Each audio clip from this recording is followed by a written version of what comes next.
Chapter 119. Lighting Candles to Make a Wish? What does that mean?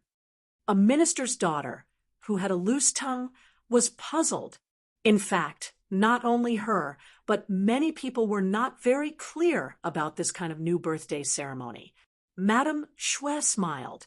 Before they came, the sixth young master had told her the story. Now, she was full of confidence and said, "It is said that in the world of immortals, people there worship the goddess of the moon, Chang-yi. Every year, they hold a birthday celebration for her. At the banquet, cakes made of flour and honey were placed on the cake with many lit candles. They compared the light from the candles to the moonlight to show their special worship for the goddess of the moon. Later, when the immortals celebrated their children's birthdays, they also liked to put cakes on the table with many small lit candles on the cake. They also added the part of blowing out the candles. They believed that the burning candles had some kind of mysterious power. When people on their birthdays made a wish in their hearts, they could blow out all the candles in one breath to fulfill their wish. In the story, Artemis was replaced by Chang-yi, which was naturally Yang Chendong's intention. He wanted the most mainstream culture in the world to be Han culture in the future. Even when talking about immortals, it should be mainly Han immortals. This little story was a kind of beginning of change. After Madame Shui finished her story, everyone was curious. Hu Yan, who was in the crowd, whispered in Yang Duo's ear, "He must have made these things." "Of course. What do you think? You'll be happy when you marry him. He has a lot of ideas. I promise you that you won't have the same birthday every year," Yang Duo said jokingly. These days, under the care of her sixth brother, Yang Chendong, she became more lively and cheerful. In the Wang family, there were enough maids for her to order around, so she didn't have to listen to anyone's orders. Over time, she slowly regained her original temperament and was able to chat and laugh with Hu Yan, who was familiar with her. "Oh, Sister Duo, what are you talking about? You're so annoying." Hu Yan blushed when she heard this. She looked shy, but only she knew how much she wanted to marry Yang Chendong. In the middle of the venue, the three-tiered cake was already filled with 14 edible candles of different colors. After they were lit one by one, Princess Shangda crossed her arms and closed her eyes to make a silent wish. On the side, Madame Snow and the 14 girls who had been prepared in advance sang softly together, "Happy birthday to you, happy birthday to you, happy birthday to you, happy birthday to you." Princess Shangda made her wish amidst the singing of "Happy Birthday." She opened her red lips and blew out the 14 candles with the help of Lady Shui and the other girls. Immediately, there was a round of enthusiastic applause. After making a wish and blowing out the candles, the next step was to cut the cake. A suitable knife had already been placed in Princess Changda's hands, and pieces of cake of the same size were sliced out. Princess Changda even gave the first 2 pieces to her imperial brother Zhu Qizhen and imperial sister-in-law Empress Qian. The other girls who had come to watch the ceremony were also given a small piece of cake according to their parents' official positions. Because there were so many people to share, a few more large pieces of cake were brought in. Even so, everyone could only eat a small piece. Fortunately, everyone quickly learned from Madame Snow and Mu Lily that the immortal abode was already selling such delicious and beautiful cakes. This wasn't too disappointing. But at the same time, these women also made a decision. When they returned, they would immediately send someone to the immortal abode to buy a cake for them to try. So, what if it wasn't her birthday? Who said they couldn't eat something so delicious? The birthday song ended, and the cake was divided up. Logically speaking, this birthday banquet was already perfect. At the very least, it was unprecedented. However, in Yang Chendong's eyes, this was far from enough.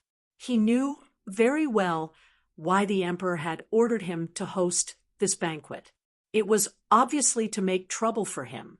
Even though he'd used all sorts of methods and novel things to prevent the emperor from finding an excuse to make trouble for him, there was no such thing as a thief. But there was no such thing as guarding against thieves all day long. He still decided to pay a little to alleviate the pressure the emperor was putting on him. Now, it's time to present the gifts. Below is a small token of my appreciation for Princess Changda's birthday. Please kindly accept it. As if by magic, a list of gifts appeared in Madame Snow's hands. When she saw that everyone's eyes were on her, including Emperor Zhu Qizhen's, she smiled sweetly and waved her hand. Her voice was as beautiful as an oriole's. To celebrate Princess Changda's birthday, Yang Chendong will send 10 mirrors, 50 boxes of transparent glasses, for in each box, 100 bottles of perfume, 500 sets of soap, 1,000 pieces of tissue paper. As the singing continued, many eunuchs from the palace carried the items on the list into the field. Soon, they were piled up like a small mountain. Emperor Zhu Qizhen, who was standing not far away, saw these things appear in front of him. His originally stern expression finally relaxed. These were all very popular items. Some of them were even sold in limited quantities. They were the kind that could not be bought even if one had money. It was not an exaggeration to say that they were worth hundreds of thousands of taels of silver. Obviously, this was Yang Chendong's attitude. Taking the opportunity of the princess's birthday, he took the initiative to give gifts and benefits to the royal family. In this way, the other officials could not say anything. With these items, whether he used them himself or used them to reward the officials or even sold them for money, it was all up to him. With these gifts, Zhu Qizhen's mood became very good. He also decided not to do anything to Yang Chendong. To put it bluntly, he was the emperor. The world was his. The reason why he targeted Yang Chendong was that he envied him because he saw that he was in the limelight. Now that he had received benefits, of course, such thoughts were not so serious. The gifts that were presented naturally surprised the womenfolk. All of them widened their eyes and looked at the birthday girl, Princess Changda, with envy and jealousy. But at this time, as the star of today's ceremony, Princess Changda's eyes were fixed on a small and beautiful box that was not much bigger than a palm. It was a box with a delicate doll on the top. When the switch was flipped, the doll on the box began to rotate and move its limbs, and a song similar to the birthday song slowly sounded. To put it bluntly, this was a very common birthday music box in the future. The market price was only a dozen yuan. However, at this moment, it was undoubtedly the rarest and most precious gift that had appeared here. As soon as the box appeared, especially the function of automatically playing music, it immediately attracted everyone's attention. All the womenfolk looked at the box with admiration and amazement, and there was a strong desire in their eyes. What's this? How can it be so delicate and beautiful? Some women in the crowd could not help but exclaim. Thinking that it was a gift from Dong Shuai, they hurriedly asked Madame Shui, who was holding the gift list. Madame Shui was in the limelight today. Although she used to be a top courtesan, in the eyes of many people, she was still a lowly existence. Especially in the eyes of these women, she was easily labeled as a vixen, a seductress, or a whore. She might have some reputation in her own home, but when she stood next to the daughters of these officials and dignitaries, she would be hated by everyone. Even in her dreams, Madame Shui had never imagined that one day she would be surrounded by so many nobles. Not only did these women not hate her, they even fought to talk to her. There were even quite a few who expressed their admiration. In the end, this was all because of Dong Shuai. At this moment, Madame Shui was even more determined to follow in Dong Shuai's footsteps and never leave his side. Yang, she calls this a birthday music box. It can automatically play beautiful music. It's perfect for Princess Changda's birthday, Madame Shui explained to the women with a smile. I wonder if the immortal abode sells such a good thing. After hearing that it was a birthday music box, the women were tempted and eager to know where they could buy such a good thing. Sorry, we don't have it. Under everyone's gaze, Madame Shui shook her head regretfully. As you said, this is a good thing. In fact, Yang Shima had specially sent people to bring it over from the sea. Just for this item, he had spent a total of 30,000 taels of silver. Moreover, this was a priceless item. Our great Ming dynasty only has one. Ah, it's so expensive. It's a little expensive, but compared to its effects, it's not that excessive. Aya, when will a man give me such a thing on my birthday? Then I'll be satisfied. She's willing to give herself to him. Isn't that right? This girl is in love. Ha ha ha. Suddenly, all kinds of voices came from the crowd. For a moment, some people even laughed and played together. In the crowd, Hu Yan happened to hear Madame Shui's words. A trace of disappointment flashed across her face. When she saw the birthday music box, she fell in love with it. She was wondering if she could get such a thing on her birthday. But when she heard that there was only one in the entire Great Ming dynasty, she knew that she was dreaming too much. Chapter 120. Compared to the other womenfolk's disappointment, Princess Shangda was extremely happy. There was only one such good thing in the entire Great Ming dynasty. This showed the importance of this piece of music. Thus, she became even more curious about Yang Qindong, who gave her this gift. Why did he give her such an expensive gift? Was it only because she was a princess? But what if the other princesses also requested Yang Qindong to hold birthday banquets for them? What would he do? The birthday banquet ended with a small mountain of good things. Next, the womenfolk ate some other food and left the palace in 2s and 3s to return to their own residences. Hu Yan also took a carriage back to the Hu residence. As soon as she entered, the servant girl Xiaoqing greeted her with a mysterious expression. Miss, quickly go back to your room and take a look. The East Marshal has given you a big box. Big box? The East Marshal gave it to me.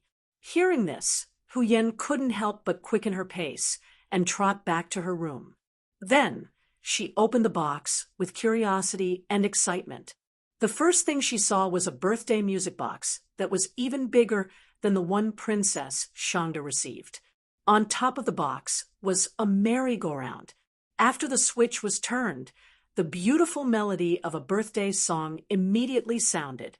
Hu Yan was so happy that she couldn't bear to put it down. Miss, what is this? It can actually make its own sound, and it's so exquisite. Xiaoqing's voice suddenly sounded behind her. Hu Yan was so frightened that she turned around and covered her mouth. She clearly remembered what Madame Shui had said about this being the only one in the entire Great Ming dynasty. Now, there was an even better birthday music box in her hands. Didn't Yang Qindong commit the crime of deceiving the emperor? Xiaoqing, forget everything you saw just now. No matter who asks, you can't say that you've seen such a thing. You understand? Hu Yan said very seriously.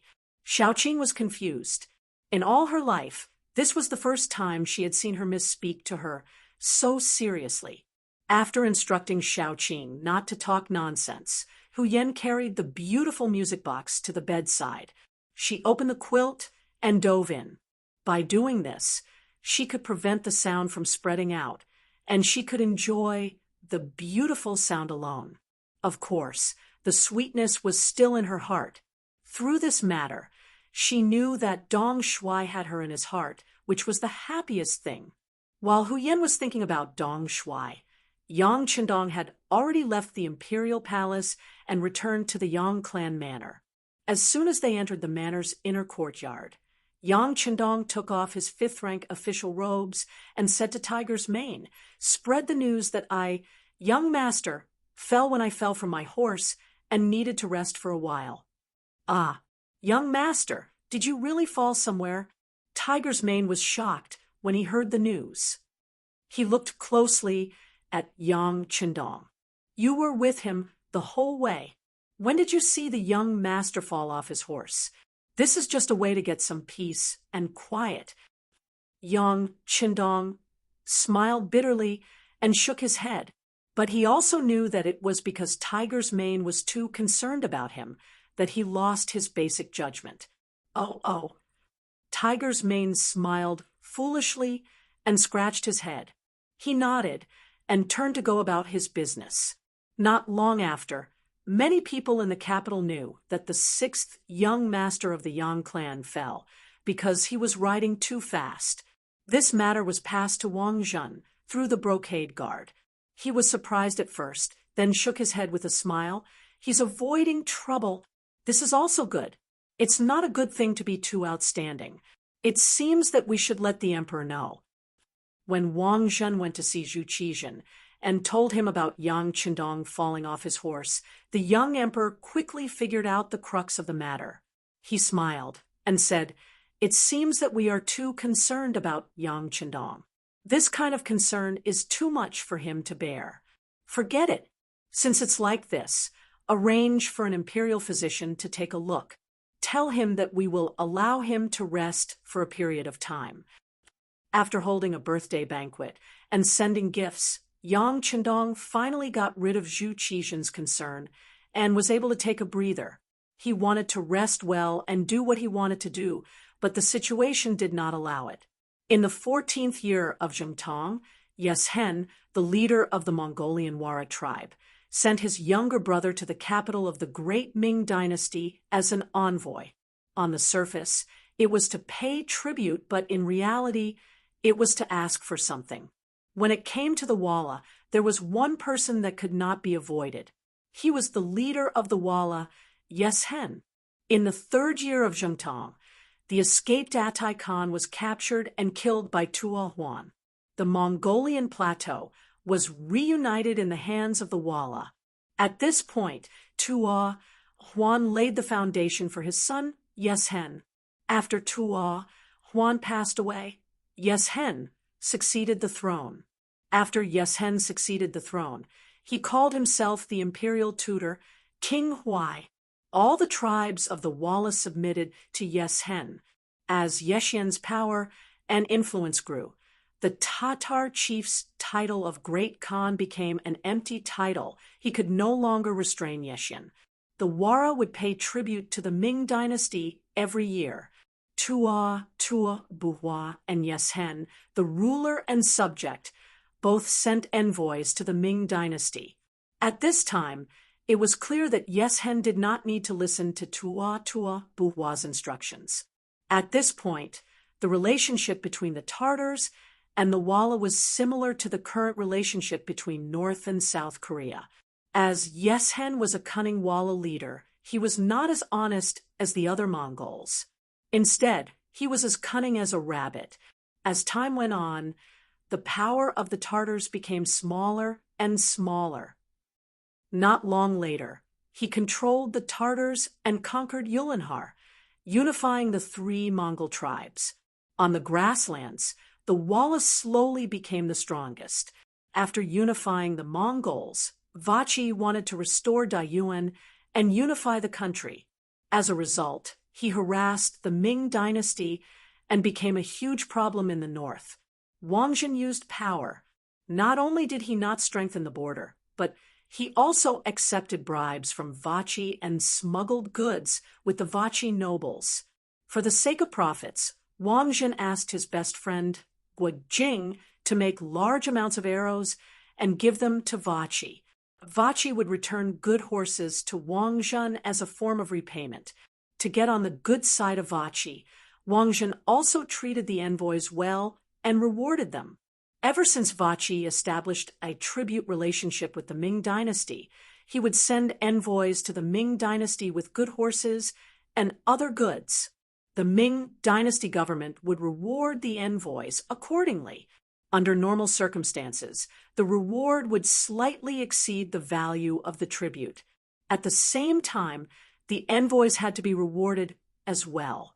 As a result, Vachi was very willing to pay tribute to the Ming dynasty in order to obtain the wealth of the Central Plains. According to the original rules, Vachi could not send more than 50 envoys to the Ming dynasty each year. Later on, Vachi's greed for the rewards from the Ming dynasty grew, and the number of envoys increased day by day. For example, this time, the periodical king had brought a group of 2,500 envoys. In order to receive more rewards, he had falsely reported that it was 3,000 people. As soon as he entered the capital, the name he heard the most from the Walla spies in the capital was Yang Chendong. In the capital, when Yang Chendong was mentioned, the immortal abode had to be mentioned.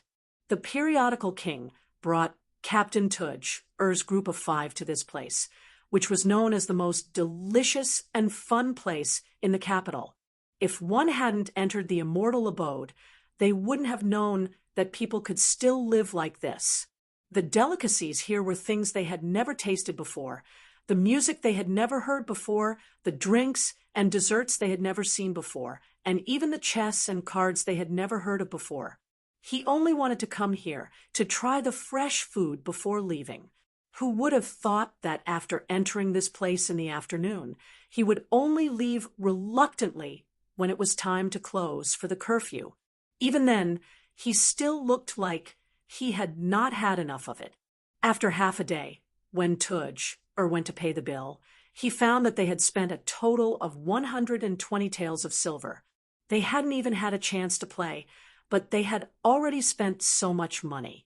If they tried everything, they probably wouldn't even have enough silver in their pockets to pay the bill.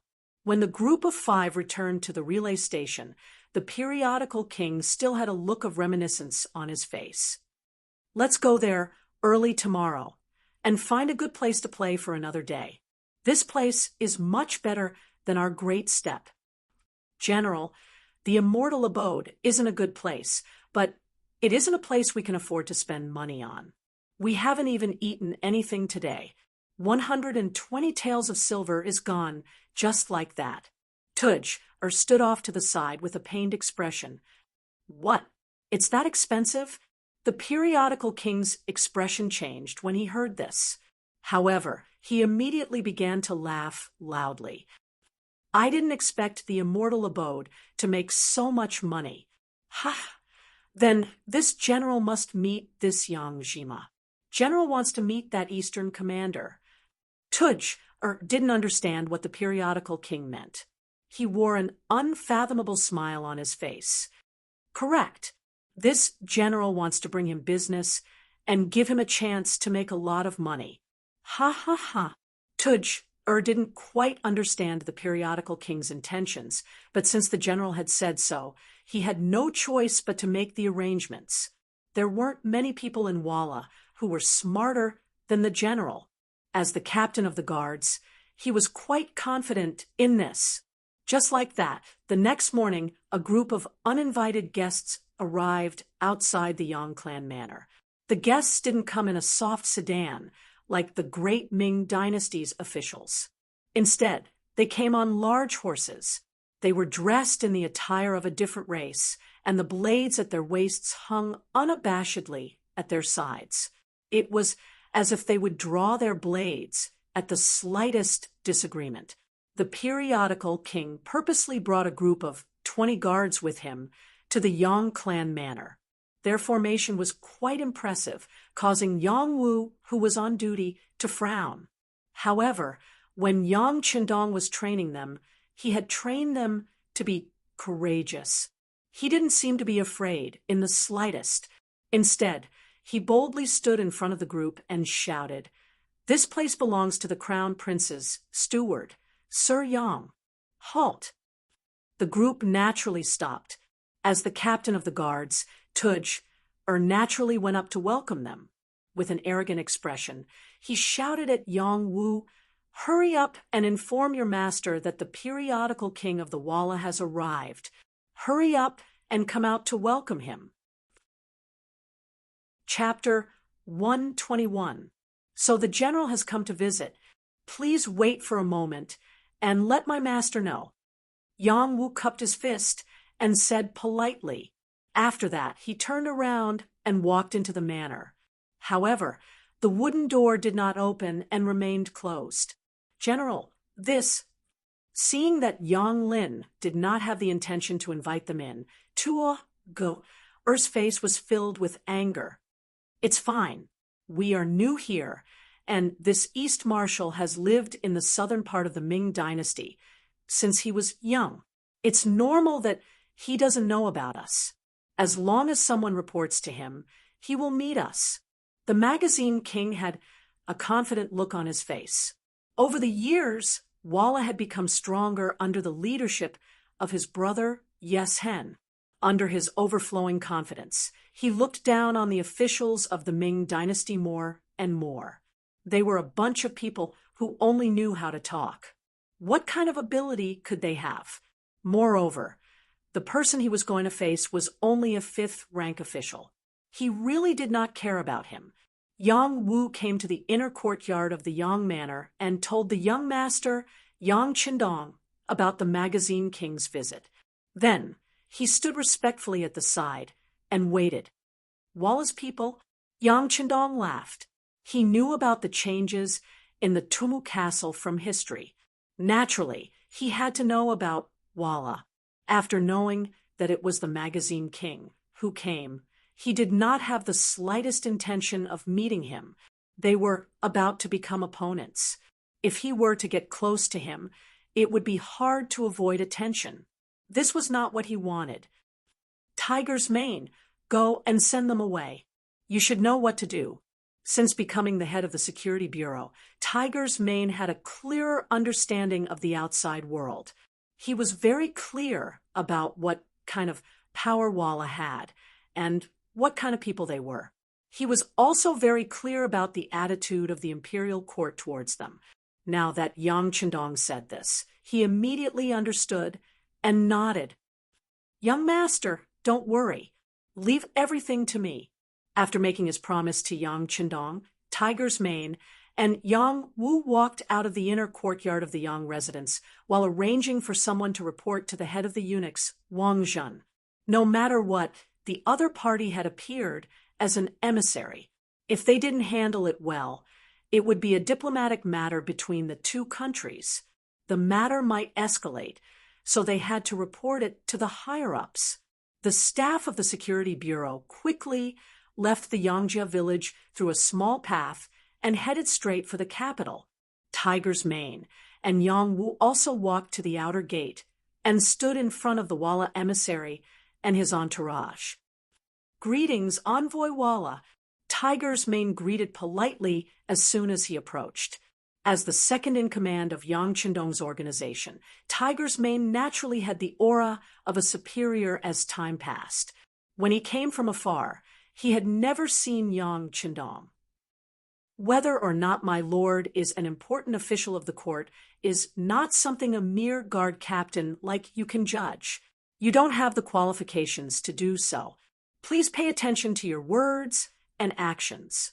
Don't provoke any displeasure because of a slip of the tongue. If there are any consequences because of this, I'm afraid you will have to bear it alone. However, I don't know if a small guard like you is able to bear it. He had just said that His Excellency was not an important official, and here he was being looked down upon as a guard. Tuo Gu immediately looked at Hu Mang with a face full of resentment. You look down on a guard like this, then you should be very capable, right? However, 1,000 words can't compare to a fight. I just don't know if you have the guts to do so. Tugger rolled up his sleeves, intentionally revealing his thick and strong arms. When he looked at Tiger's Mane, he was eager to fight. As the guard captain of the competition king, he was naturally a person with outstanding skills. This was also what he was most proud of. Now that he was showing his strongest side, Tugger was full of confidence. He was even prepared to beat Tiger's Mane up until he was looking for his teeth on the ground, if he agreed. The Walla were a Mongolian people in the West. They grew up on horses, and fighting bravely was one of the ways they usually solved problems. The The tall and sturdy Tugger intentionally revealed the muscles on his arms and looked at Tiger's mane provocatively. However, he didn't know that this performance made him look like a clown in the eyes of others. Tiger's mane and the first batch of Lung Feng were all taught by Yang Qindong. Unlike many other martial arts that were just for show, what he taught was more about killing people. In Yang Qindong's words, war has always been cruel. It won't take care of you just because you're on the side of justice. Similarly, it won't ignore your weakness because you're on the right side. In the end, a real war is about killing and being killed. How to protect yourself while killing is the most important thing. As for other things, they are just fleeting clouds. Under such guidance, Tiger's mane and the others were taught killing moves. The goal of their training was to inflict the greatest damage to the opponent in the shortest amount of time and suppress the opponent's strength and ability. Tugger was just like this. Although he was tall and sturdy, he mostly relied on strength to fight. He was particular about defeating 10 people with strength. If this kind of person was to fight against a brute, he would have a huge advantage. However, when facing the agile Lung Feng members who knew the structure of the human body and knew the weaknesses of the human body, he was too far behind. If they really fought, the opponent only needed to reveal a small flaw, and Tiger's mane would strike with lightning speed and kill the opponent directly. In this way, Tugger's arrogance was like a clown in Tiger's mane's eyes. Naturally, he would ignore him. Tiger's mane's disregard. In Tugger's eyes, he thought that the other party was afraid. He laughed maniacally like a general who had already won the battle. When he thought that his momentum had shocked Tiger's mane and the others, he gave a look to his subordinates and prepared to break into the Yang family manner. Just when Tugger thought that he had the situation under control and wanted to perform well in front of his master, the tournament king, he suddenly heard the sound of horse hooves. Then, behind them, a group of about 50 iron cloak guards wearing flying suits approached from afar. The sudden appearance of the Ming dynasty's brocade guards forced Tugger, who was about to make a move, to stand still.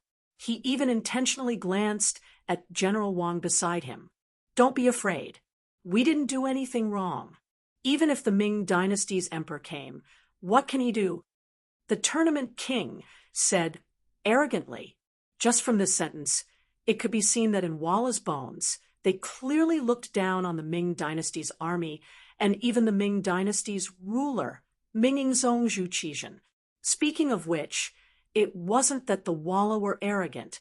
In fact, in this world, the strong were respected. Just like the Ming dynasty's Emperor Chengzu's 5 expeditions to the Mongols, the Walla at that time were very respectful to the Ming dynasty. However, in these years, the Ming dynasty had changed 3 emperors and no longer fought with the Walla. As time passed, they forgot how powerful the Ming dynasty was. This was a good example of the saying, "Weak countries have no diplomacy." Tiger's mane had already seen through Tugger's arrogance and their intention to make a move. In order to ensure the young master's absolute safety, he had already made a gesture when no one was paying attention. No one knew that not far away, Yang Qindong's personal guard, Dao Xiao, had been paying attention to all the movements here. Even the safety of the Type 95 in their hands was unlocked and a silencer was installed. They were only waiting for an order to quickly eliminate the Walla team that came to provoke the Yang family manner. Chapter 122. This was the huge difference between modern weaponry and cold weaponry. It was able to quietly finish off the opponent, although there might be some trouble afterwards. As long as the scene was cleaned up, even if there were suspicions, there would be nothing they could do if they couldn't find any evidence. But before Tiger's man could give the order, the embroidered uniform guard had already arrived. This speed was enough to show just how important Yang Qindong was to Wang Zhen. As expected, there were no eternal friends, only eternal interests. After investing so much money into the immortal abode, if anyone wanted to harm the East Marshal, Wang Zhen's attitude would be the first thing they would have to deal with. The embroidered uniform guard had arrived, led by a Qinhu official who was also Wang Zhen's trusted aide, Tang Tong. The order that Tang Tong received was to bring the Tile emissaries back to the capital. She also strictly ordered the soldiers guarding the city gates to not allow them to leave the city as they pleased. They were also not allowed to appear in the Yangjia Manor a second time and cause trouble. After receiving this order, Tang Tong rode over with his men. When he saw that the Walla emissaries were still pacing back and forth outside the gates of the Yang clan manor, he couldn't help but sigh in relief. Soon after, he rushed over with a look of disgust on his face. Tang Tong, who had more than double the number of people, immediately took control of the situation. First, he surrounded Tuj, and the others. Then, with a stern face, he sternly said, "You came to my Ming dynasty with the status of a vassal state to pay tribute, so you should abide by the rules here. How can you leave the capital without asking for permission and come to the residence of Lord Yang? Just what are you trying to do?" This Tang Tong actually had some tricks up his sleeve. At the very least, he knew how to gain the upper hand by a show of strength. According to the rules, emissaries could enjoy a certain amount of freedom when entering another country, but only within a certain range. If they wanted to go beyond this range, they had to report it. But because the envoys from Vala came every year, as time passed, no one really paid attention to this rule. But this didn't mean that it didn't exist. At the very least, Tang Tong's words were reasonable, and Tuj didn't know how to respond. He could only look at the magazine king to see his master's opinion. The periodical king saw that the embroidered uniform guards had arrived not long after he arrived. He knew that this Yang Chendong's power was not small. Since he wasn't prepared enough and had overstepped his boundaries, he wouldn't be able to gain anything by staying here. This general only saw that the scenery here was not bad and couldn't help but come here. Since the Ming dynasty has rules, then let's just go back. To everyone's surprise, the magazine king compromised. His attitude was extremely sincere, as if he had really come here casually. After saying this, he was the first to turn and return to the capital, Tuj, and the other guards hurriedly following. Soon, they disappeared from everyone's sight, which caught Tang Tong off guard. As one of Wang Zhen's confidants, he naturally knew his master's attitude towards Walla. In the past, every time he came to pay tribute, he would give his master a lot of gold and silver. But this time, he didn't bring any gifts, either because he forgot or because of other reasons. This already made his master a little unhappy. This time, Tang Tong came here with the intention of making things difficult for the magazine king and reminding him, but he didn't expect that the magazine king would leave so straightforwardly. From the beginning to the end, he didn't even have the slightest intention of confronting him, which made Tang Tong unable to find a place to say anything. Tang Tong was a little dissatisfied that the matter was resolved so easily. This should have been an opportunity to perform meritorious deeds, but now he missed it. He was unhappy, but he didn't say anything to Tiger's mane. He only said that if anyone came to the Yang family manor to cause trouble in the future, he should send someone to inform him, and he would deal with it. Then he turned and left with the embroidered uniform guards. After Tiger's mane saw Tang Tong and the others off, he returned to the manor and reported everything to Yang Chendong in detail. Yang Chendong listened to Tiger's mane's report with a calm expression. After a while, he nodded and said, "I understand. After this incident, the magazine king probably won't come to the Yang family manor to cause trouble. However, he won't give up so easily. Inform the immortal abode and sky beyond sky to be more careful. Tell Yang Sea to be more alert. At the same time, send Dao Xiao's second squad over, just in case." "Young master, now that Dao Xiao's second squad has left, there's only Chiu V's first squad left. If anything happens, your safety. Tiger's Mane said, with some worry. This young master's safety is naturally not an issue. If something really happens, don't I still have you guys? Besides, even if something really does happen, it's not like you don't know this young master's strength. If you want to touch me, who knows if there's anyone in the world who can do it? Yang Qindong's voice was filled with confidence. With his ability to enter the warehouse at any time and even have a helicopter appear at any time, anyone who wanted to capture him would have to be willing. Otherwise, even an entire army wouldn't be able to do anything to him. But young master, although Tiger's Mane was filled with confidence in Yang Qindong, he didn't want to see the young master take any risks. He asked carefully, "Young master, we've already completed our initial preparations in the capital. Much of the work has already begun, but we're still lacking manpower. Do you think it's possible to transfer some people over from Crimson City? This is also for the sake of better future development." Yang Qindong wasn't someone who couldn't listen to other people's opinions. On the contrary, he always believed that there was a limit to a person's wisdom. Only by gathering the wisdom of the masses could many things be done more perfectly. Okay, we'll do as you say. Transfer a company of Cold Vanguard from Crimson City, as well as the Ghost Shadow Sniper Squad. Yang Qindong naturally had his own considerations for transferring the Ghost Shadow Sniper Squad over, seeing that it wouldn't be long before the Tumu Castle incident happened. If they didn't have enough strength, they wouldn't be able to perform perfectly in many things. Hearing that he could transfer 100 Cold Vanguard and even the Ghost Shadow Sniper Squad, Tiger's Mane's face lit up with joy. He let out a long sigh of relief and hurriedly agreed, turning around to make arrangements. Back to the competition king. Yangjia Village's fruitless return made him extremely annoyed.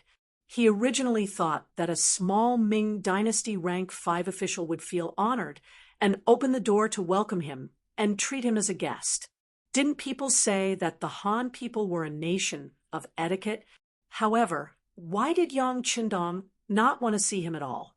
Even after knowing that he had appeared, he immediately informed the genie guards. Why did he draw the line between them and be so careful? Was this his careful nature? Or did he feel something? The current Ming Dynasty and Walla's relationship wasn't bad, at least on the surface. As for deep down, although his brother Yeshen had the intention to swallow up the Ming Dynasty and was even preparing in the dark, what kind of secret matter was that? Even in Walla, very few people knew about it. Could Yang Qindong see that something was wrong? He had a guilty conscience, and everyone he saw was a guilty conscience.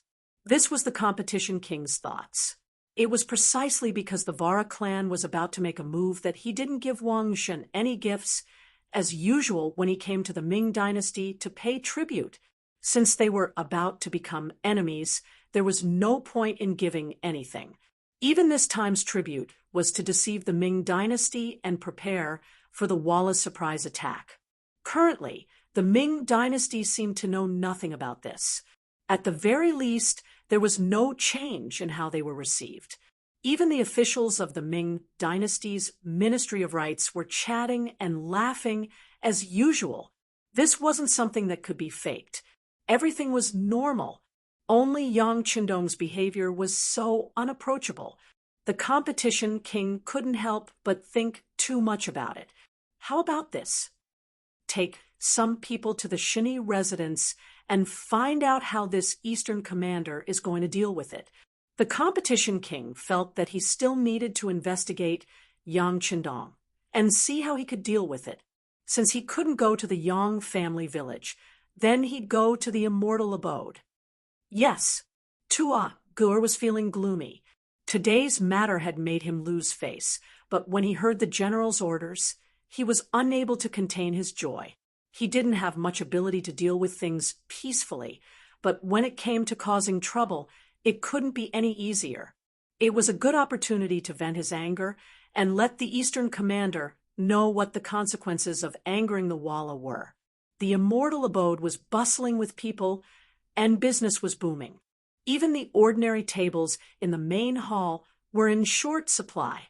If one wanted to eat here without a membership card or a reservation, they would often have to line up outside to experience the treatment and conditions. Sometimes when business was booming, even lining up didn't mean anything.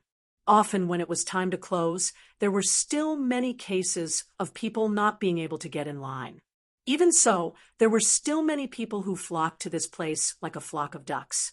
They would rather line up, even if they didn't know whether or not they'd be able to get in line. This scene made the other restaurants and inns incredibly envious. However, their financial strength was far from enough.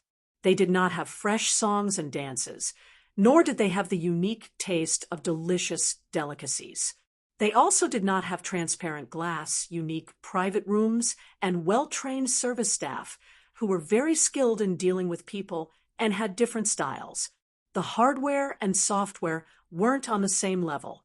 Even when the other restaurants saw how popular the immortal abode was, they couldn't think of anything else other than envy and jealousy.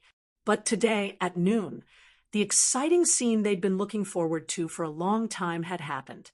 Someone had actually come to the immortal abode to cause trouble because of a problem with a table.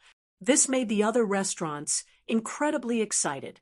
Even if they couldn't obtain any benefits from seeing the immortal abode in trouble, it was still enough to comfort them. Chapter 123. Ever since the immortal abode opened for business, even the emperor and empress had personally attended. Numerous civil and military officials had also come to congratulate them. In addition, the embroidered uniform guard could appear at any time, reducing the chances of someone causing trouble to a minimum. Even if there were customers who were dissatisfied with not being able to sit at a table, they could only endure due to the reputation of the immortal abode. As time passed, the guests who came here got used to it. There were even some who used this as an excuse to take advantage of the situation. For example, when someone offended an enemy, owed money, or was on the wrong side of the road, the immortal abode would become their place of refuge. Often, as long as they stood in line, no matter how deep their hatred was, they wouldn't dare to make a move here.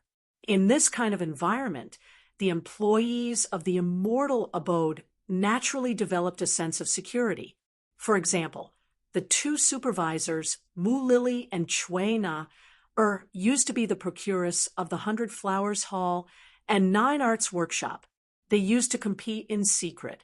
Now that they were both supervisors of the immortal abode, they began to compare themselves in secret.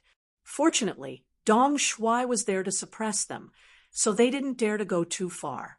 On the contrary, they fought over each other, all for the sake of leaving a better impression in Dong Shuai's heart.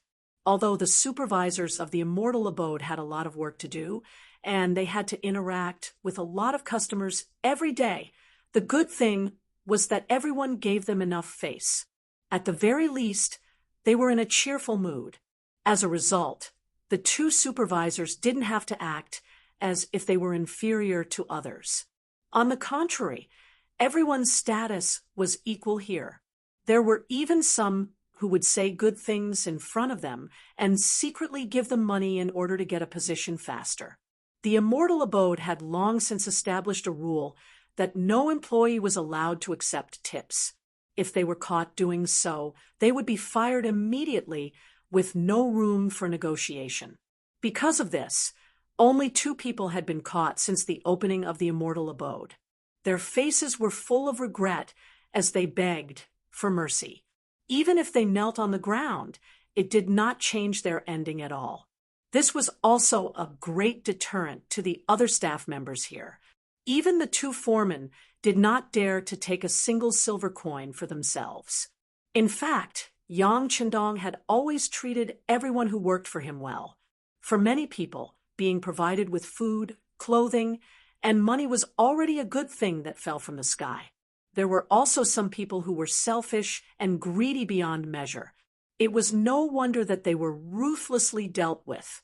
Since they couldn't take tips, Nice words poured in like a tide. As the foreman, Mu Lily and Shui Na, felt as if they were bathing in the sun all day long. They were in a good mood. Mu Lily was on duty today. As the foreman, she did her best to arrange everything, until a waitress ran in front of her and said that there was a customer in the line outside who had an extremely bad attitude. He was so bad that the two waitresses in charge of the line were scolded to the point of crying. "There's such a thing? Bring me over to take a look." Mu Lily was astonished to hear that there were people causing trouble outside the immortal abode. In her eyes, what kind of place was this? Even the emperor and empress approved of it, and the officials of the imperial court would visit from time to time. There was actually someone who dared to say such filthy things here. Did they really eat a bear's heart or a leopard's gall? Mu Lily was a bit confused, and even a bit curious. She wanted to see just who had the guts to cause trouble outside the immortal abode. She walked over to the long line outside the entrance with the female attendant. As soon as she arrived, she saw a waitress walk up to her with a tear-stained face. "Sister Lily, it's that person." His words are so unpleasant to hear. We called a male waiter over to mediate, but he even knocked him to the ground. "What? He dares to hit people?" Mu Lily's expression was full of shock when she heard this. In her eyes, anyone who dared to cause trouble here already didn't know the immensity of heaven and earth. What kind of confidence did he have to actually dare to injure people? Or was he really just a brute without any schemes? Wasn't he afraid of being captured by the embroidered uniform guard and imprisoned? With all kinds of confusion and doubt in her mind, she followed the two waitresses to the front of the long line, where she saw the brawny man, Tudge, spittle flying all over the place. Tudge had come here to cause trouble. After receiving General Wang's orders, he'd made his preparations and arrived at the immortal abode at noon the next day.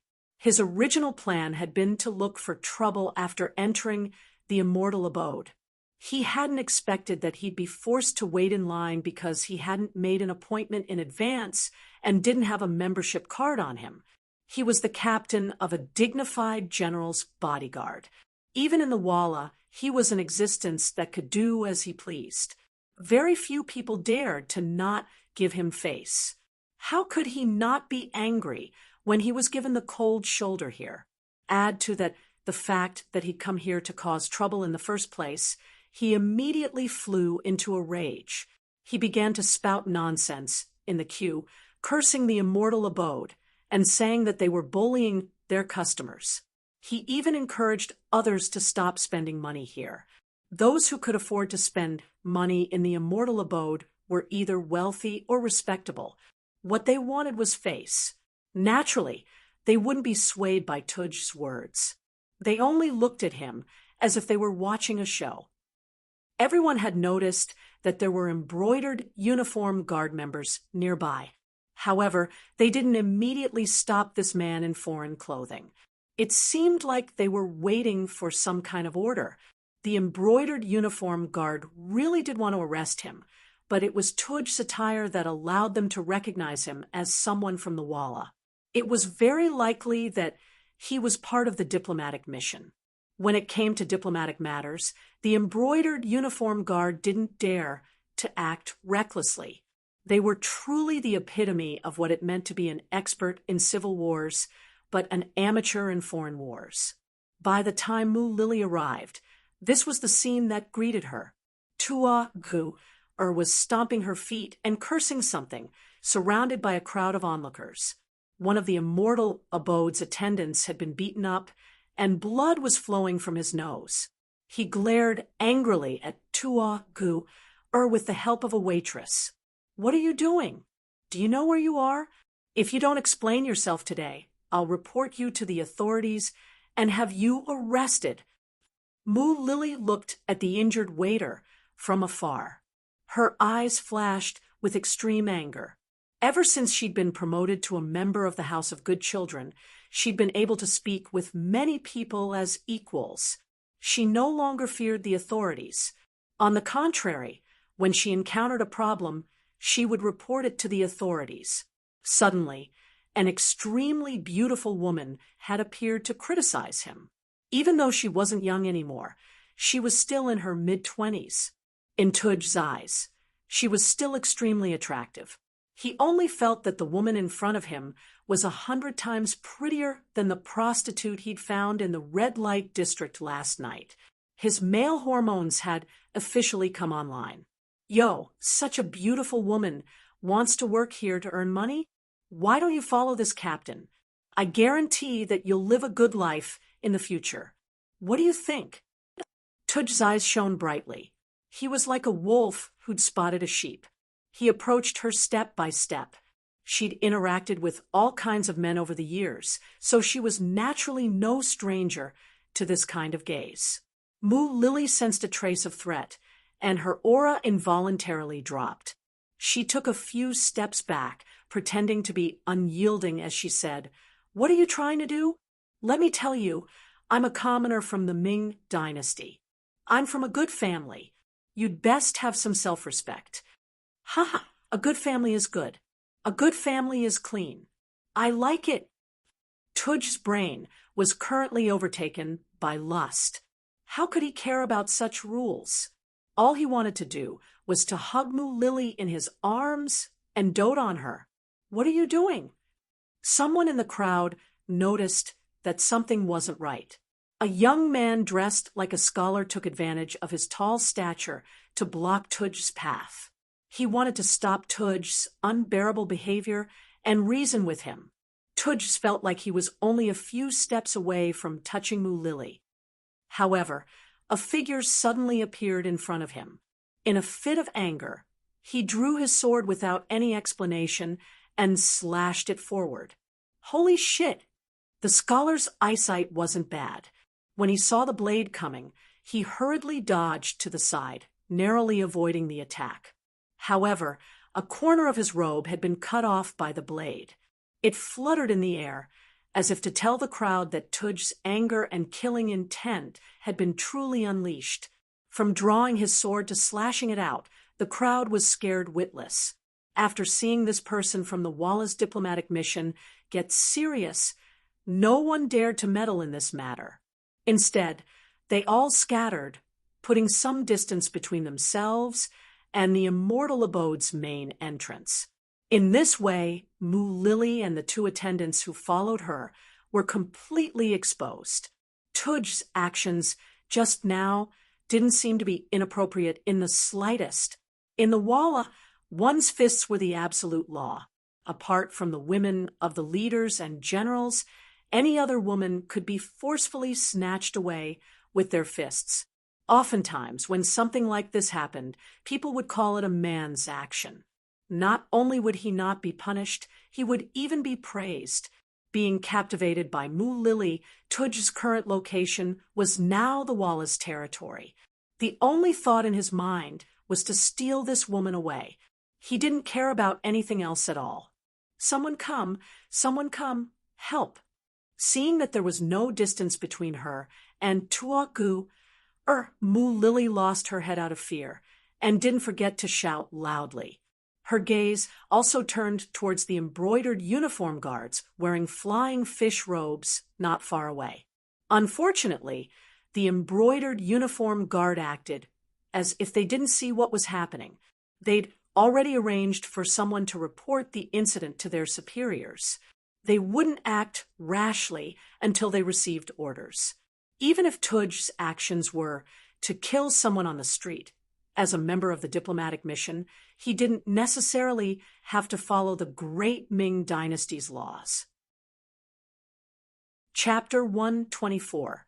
The brocade robe's indifference caused Mu Lily's expression to change again and again. Her originally rosy cheeks were now drained of color, and her complexion paled considerably. An ominous thought appeared in her mind. It seemed that she was definitely going to suffer a loss today.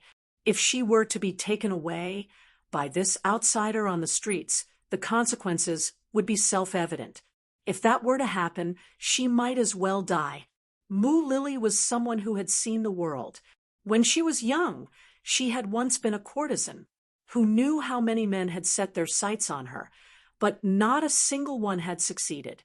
It was clear that she still had some tricks up her sleeve, and even her personality was firm and unyielding. And now, seeing that she couldn't even rely on the soldiers, she prepared to bite off her tongue and commit suicide in a fit of anger. Even if she were to die here, she couldn't let anyone take her away and ruin her innocence. Mu Lily's eyes flashed with a trace of ruthlessness. She wanted to take her own life, but at this moment, Tua Guer's thick and solid right hand was already in front of her. Seeing that it was about to touch her snow-white skin, Mu Lily closed her eyes, waiting for the final moment to take her own life. However, what happened next didn't happen. Instead, she heard the muffled sound of a fist, followed by a cry of pain. When she opened her eyes, the first thing she saw was Yang Si pulling back his fist and Tuogi falling to the ground. This move also caused Dao Xiao and his team members who had been hiding in the shadows to stop what they were doing. They had been arranged here precisely because Yang Qindong had sensed that something was about to happen. In order to complete his mission, Dao Xiao was prepared to open fire. However, he also knew that if he opened fire, things would become complicated. Just as he was hesitating and making up his mind to open fire, Yang Si was one step ahead of him. Yang Si was a trusted person. He was one of the Dong Shuai's servants and was in charge of the security of this place. Normally, he would enter the immortal abode and sky beyond heaven more often than the other servants, but his behavior was always extremely ordinary. Even when he was interacting with others, he was extremely polite. Over time, after everyone saw that he did not have the slightest arrogance, they started to get along with him. Occasionally, they would even make lewd jokes, which often made this young man, who had just turned 20, blush. He was just an ordinary servant. If he wasn't Dong Shuai's subordinate, he wouldn't have received any attention. However, such an ordinary person was able to knock Tugger down to the ground with a single punch. This extremely contrasting scene caused Mu Lily's beautiful eyes to widen in shock. At the same time, her face was filled with disbelief. Tugger was knocked down to the ground with a single punch. Furthermore, he was beaten in front of a beauty. This made him feel that he had lost all his face. He snarled and climbed up again. Holding the scimitar in his right hand, he glared at Yang Si. "Brat, you dare to meddle in your grandpa's business? Go to hell." In the next instant, the scimitar flashed with white light as it cut through the air and arrived at Yang Si's chest. This strike was both fast and fierce. Many people with poor eyesight only saw the flash of white light. Because of their nervousness, many people clenched their fists tightly, displaying the nervousness and excitement in their hearts.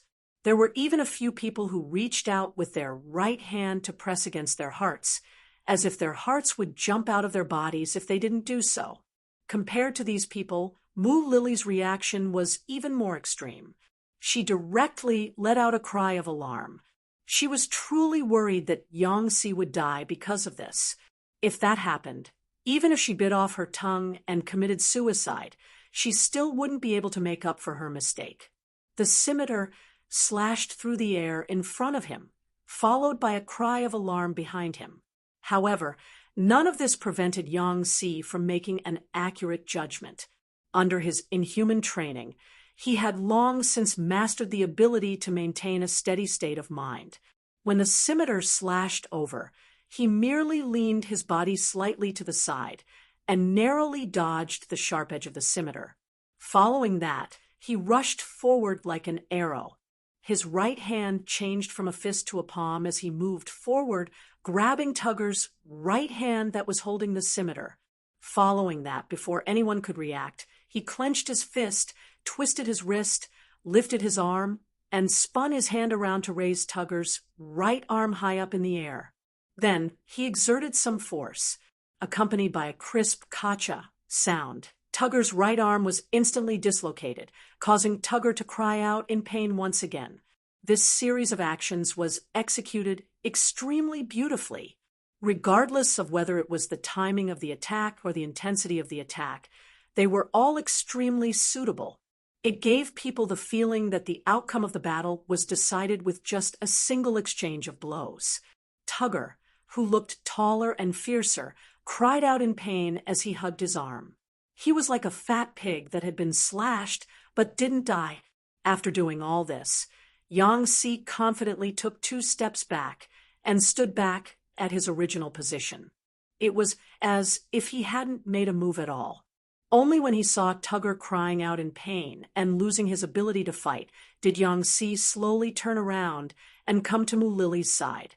He extended his right arm to support the trembling Mu Lily and gave her a smile. This smile was like the sun in the cold winter, illuminating Mu Lily's heart. She swore that she had seen many smiles in her life, but none of them were as sincere as the one in front of her eyes. It didn't give her the feeling that her heart was shaken. This smile caused Mu Lily's amorous heart to ripple. Her face turned crimson, and her eyes flashed with a blurred color like that of a drunk person. As if he had also felt the changes in Mu Lily's body, Yang Si's face turned red. While feeling his heartbeat suddenly accelerate, he hurriedly turned his head to the side and looked at the 2 female attendants who were also in a daze. He said, "Why aren't you sending Big Sister Mu back to her room to rest?" "Oh, yes, yes." After seeing Yang Si's performance just now, the 2 attendants' attitudes towards him underwent a qualitative change. When they heard his words, they didn't dare hesitate in the slightest. They agreed and pulled Mu Lily, whose body was burning hot, away from this place. Just as Mu Lily and the others entered the immortal abode, a group of embroidered uniform guards arrived not too far away. They had received orders to stop Tugger from causing trouble here. However, when they saw that the troublemaker had already been taught a lesson, they casually berated him a few times before walking up to Tugger and leaving. As he watched the embroidered uniform guards leave, Yang Si's intuition told him that this matter wouldn't end just like that. After all, he had dealt with Tugger on the streets. With the embroidered uniform guard's personality, he probably wouldn't let this matter rest so easily. It seemed like he could only immediately report this matter to the young master and let the Dong Shuai make a decision. Tugger's arm was reattached by an experienced member of the embroidered uniform guard. Only then did the pain lessen significantly. Now that his body was no longer in so much pain, he returned to his previous arrogant self. He bluntly asked why the embroidered uniform guard hadn't taken down the person who had injured him. Just as Tugger was criticizing the embroidered uniform guard for their unfairness, the embroidered uniform guard appeared. Beside him was a eunuch dressed in eunuch robes. Moreover, from the way the others treated him, it was clear that this person's status wasn't low. His name was Qian Sengbao, and he was the supervising eunuch of the Imperial Horse Directorate. He could be considered a well-known figure among the eunuchs. Of the 24 eunuchs of the Ming dynasty, the Ceremony Directorate and the Imperial Horse Directorate were the most important. The Ceremony Directorate was the first of the 12 directorates, and it was often in conflict with the Prime Minister. Although the Imperial Horse Directorate was the last to be established, it was in charge of matters related to the Ministry of War, such as the Imperial Horse Directorate. Even Wang Zhen wasn't able to hide the truth from the eunuchs. There were many people below him who didn't completely listen to his orders. For example, the eunuchs Jining and Gao Rang of the Ceremony Directorate often didn't listen to his orders. There was also this Qian Sengbao. Speaking of Qian Sengbao, he was also deeply trusted by Zhu Qizhen. He had once given an imperial edict to Wang Zhen's nephew, Wang Lin, to the embroidered uniform guard commander Qian Sengbao, and to the eunuchs Qian Sengbao's nephew, Qian Liang, Gao Rang's nephew, Gao Yu, Chao Jixiang's brother, Chao Zheng and Kai Zhong's nephew Kai Ge. From this, it could be seen that Qian Sengbao was greatly favored by the emperor. After being favored by the emperor, he became the supervising eunuch of the Imperial Horse Directorate. His position was second only to the head eunuch of the Imperial Horse Directorate, Chen Guan. Because this matter involved an envoy, and because weapons were used, Qian Sengbao hurried over to deal with it. He just happened to meet the embroidered uniform guard at the door. Knowing that the embroidered uniform guard was a special envoy from the Walla, Qian Sengbao very courteously followed him to see Tugger. They just happened to hear him shouting, "Eunuch Qian, you've already heard the matter. My Walla envoy was beaten up by a commoner of the Ming dynasty. Shouldn't you give us an explanation?" The embroidered uniform guard commander's face was filled with anger. This was the same as slapping his face. If he couldn't get an explanation, how could he still have the face to lead the envoy? This, Qian Sengbao originally wanted to say that he received news that Tugger attacked first, and because of this, he almost injured a commoner of the Ming dynasty. However, when he thought about how no lives were lost, and the one who was injured was Tugger, he felt that he had already earned some face. Since that was the case, it wasn't a big deal to hand over the person who beat him up and end this fight. After all, the Ming dynasty and the Walla still valued peace. Tang Qian, who did it? Qian Sengbao saw the embroidered uniform guard's Tang Tong and waved his hand to call him over. Tang Tong was in charge of monitoring the envoy. Previously, when the embroidered uniform guard commander went to Yangjia village, he was the one who showed up. This time, when Tugger was beaten up, he was still the one who came forward to investigate the matter. Qian Sengbao's status was higher than Tang Tong's. Since the other party asked, Tang Tong couldn't not answer. After thinking for a moment, he replied, "I heard that it was done by one of Yang Shima's servants." Yang Shima? Yang Chendong? That Dong Shuai?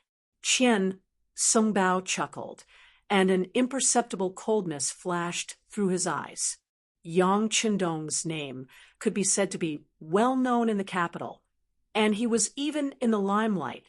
Not only was he very talented, he was also very rich. He had also received Zhu Qizhen's recognition and had a good relationship with Wang Zhen, so everything he did seemed to go smoothly. He wondered if anything would happen to him. Although Dong Shuai was very capable, this was only a servant's accident.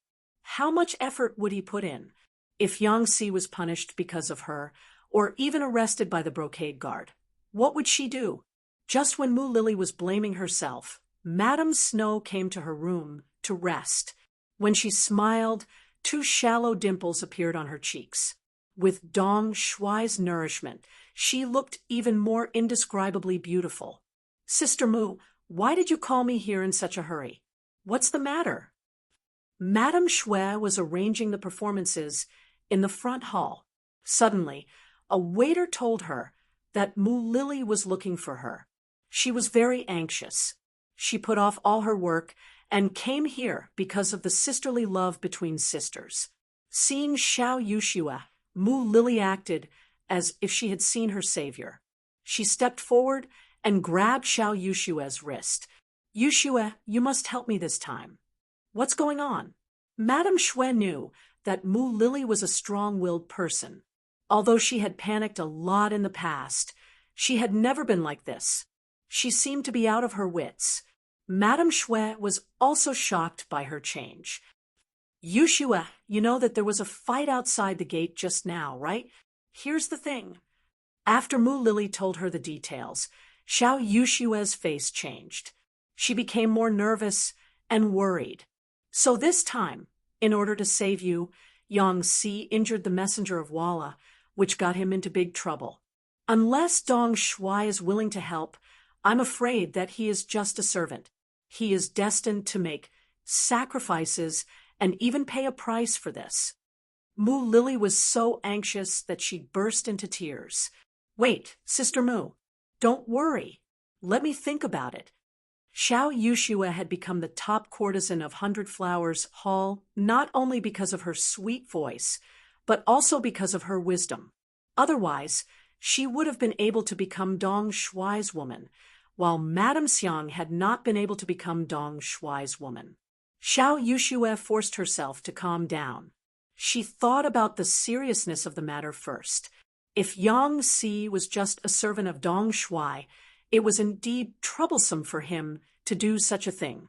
If it were other masters, they would probably push him out and make him a sacrifice in order to calm down the situation. But Dong Shuai was not an ordinary person. He would not treat his servant like this. Xiao Yushue comforted herself. Mu Lily seemed to be a little impatient. Yushue, this time, no matter what, you have to help me beg Dong Shuai. As long as Yang Si is fine, I'm willing to do anything to atone for his crime. Mu Lily's eagerness made Xiao Yushue feel that something was wrong. After thinking for a while, she widened her eyes and asked, Sister Mu, Yang Si just saved you once. You don't have to be so excited. But why do you seem to be ready to risk everything? Is it because, yes, I just fell in love with him. The moment he saved me, his smile completely opened my heart. To tell you the truth, I fell in love with him at that time. Mu Lily was really daring. Faced with Madame Shue's test, she admitted it directly. This was a little beyond Xiao Yushue's expectation. She had thought that Mu Lily just wanted to repay her kindness, but now it seemed that it was not so simple. It was very likely that if something happened to Yang Si, then this elder sister would not live alone. She knew her sister well. She knew that she was capable of doing such a thing. Thinking that Yang Si's life was closely related to Mu Lily's, Xiao Yushue did not dare to neglect her. Okay, I'll go back to the Yang village and plead with Dong Shuai. Thank you, thank you. Mu Lily's face was full of gratitude. She knew that Madame Shui was willing to plead with Dong Shuai because of her. This was also why she was willing to confess her feelings for Yang Si without any reservations. Madame Shui left as soon as she said she would. She got into her carriage and left the immortal abode. About 15 minutes after she left, Tang Tong arrived, accompanied by 50 members of the embroidered uniform guard. Wang Zhen held important shares in the immortal abode, so Tang Tong didn't dare act recklessly. He didn't even put on his flying suit. Instead, he changed into casual clothes and went to find Mu Lily, the head of the immortal abode. Mu Lily was shocked by Tang Tong's sudden arrival. She had a premonition that something was going to happen, but in order to give Madame Shui enough time to plead, she pretended not to know anything. When she heard that Tang Tong was looking for Yang Si, she put on a serious face and said that she had seen him just now, and that she would send someone to look for him. Tang Tong didn't suspect anything and agreed with a smile. However, they waited for an hour until he was getting impatient. Mu Lily also knew that she couldn't hide it any longer. Only then did she say that Yang Si had most likely returned to the Yang clan manor. Let's go to the Yang clan manor. Tang Tong's face was full of displeasure. They'd been here for too long. Who knew if they'd be able to find Yang Si? He didn't want to cause trouble if he missed his job. Mu Lily's heart clenched as she watched Tang Tong and the others leave. She'd originally wanted to go back and take a look, but she was on duty today. If she left, it would be a dereliction of duty. It would only anger Dong Shuai, and the gains wouldn't make up for the losses. Since she couldn't go back with them, all she could do was pray that nothing happened to Yang Si. Xiao Yushue's pleas would be effective. The situation in the Yang clan manor was completely different from what Mu Lily had imagined. Yang Chendong had no intention of giving up on Yang Si. His personality didn't allow him to do so. Yang Si had rushed back as soon as he'd finished his preparations. As soon as he entered the manor, he saw Yang Chendong and gave him a detailed account of what had happened. Then, He half knelt on the ground. His actions today were a little rash, but seeing that the embroidered uniform guards were only watching the show without making a move, he could not just stand by and watch Mu Lily be taken away.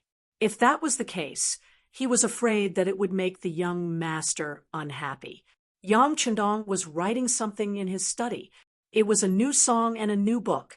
The area covered by Yang Bao was no longer limited to the capital. He had already reached Tianjinwei, and the next step was to prepare to enter the auxiliary capital, Nanjing. Although this might take some time, the necessary preparations had to be made. As he wrote, he listened to Yang Xi's report. From the beginning to the end, there was not the slightest change. Even when he heard that Tua Gear's arm had been dislocated, he still continued to write with vigor. Qiao Yin, who was grinding ink at the side, trembled.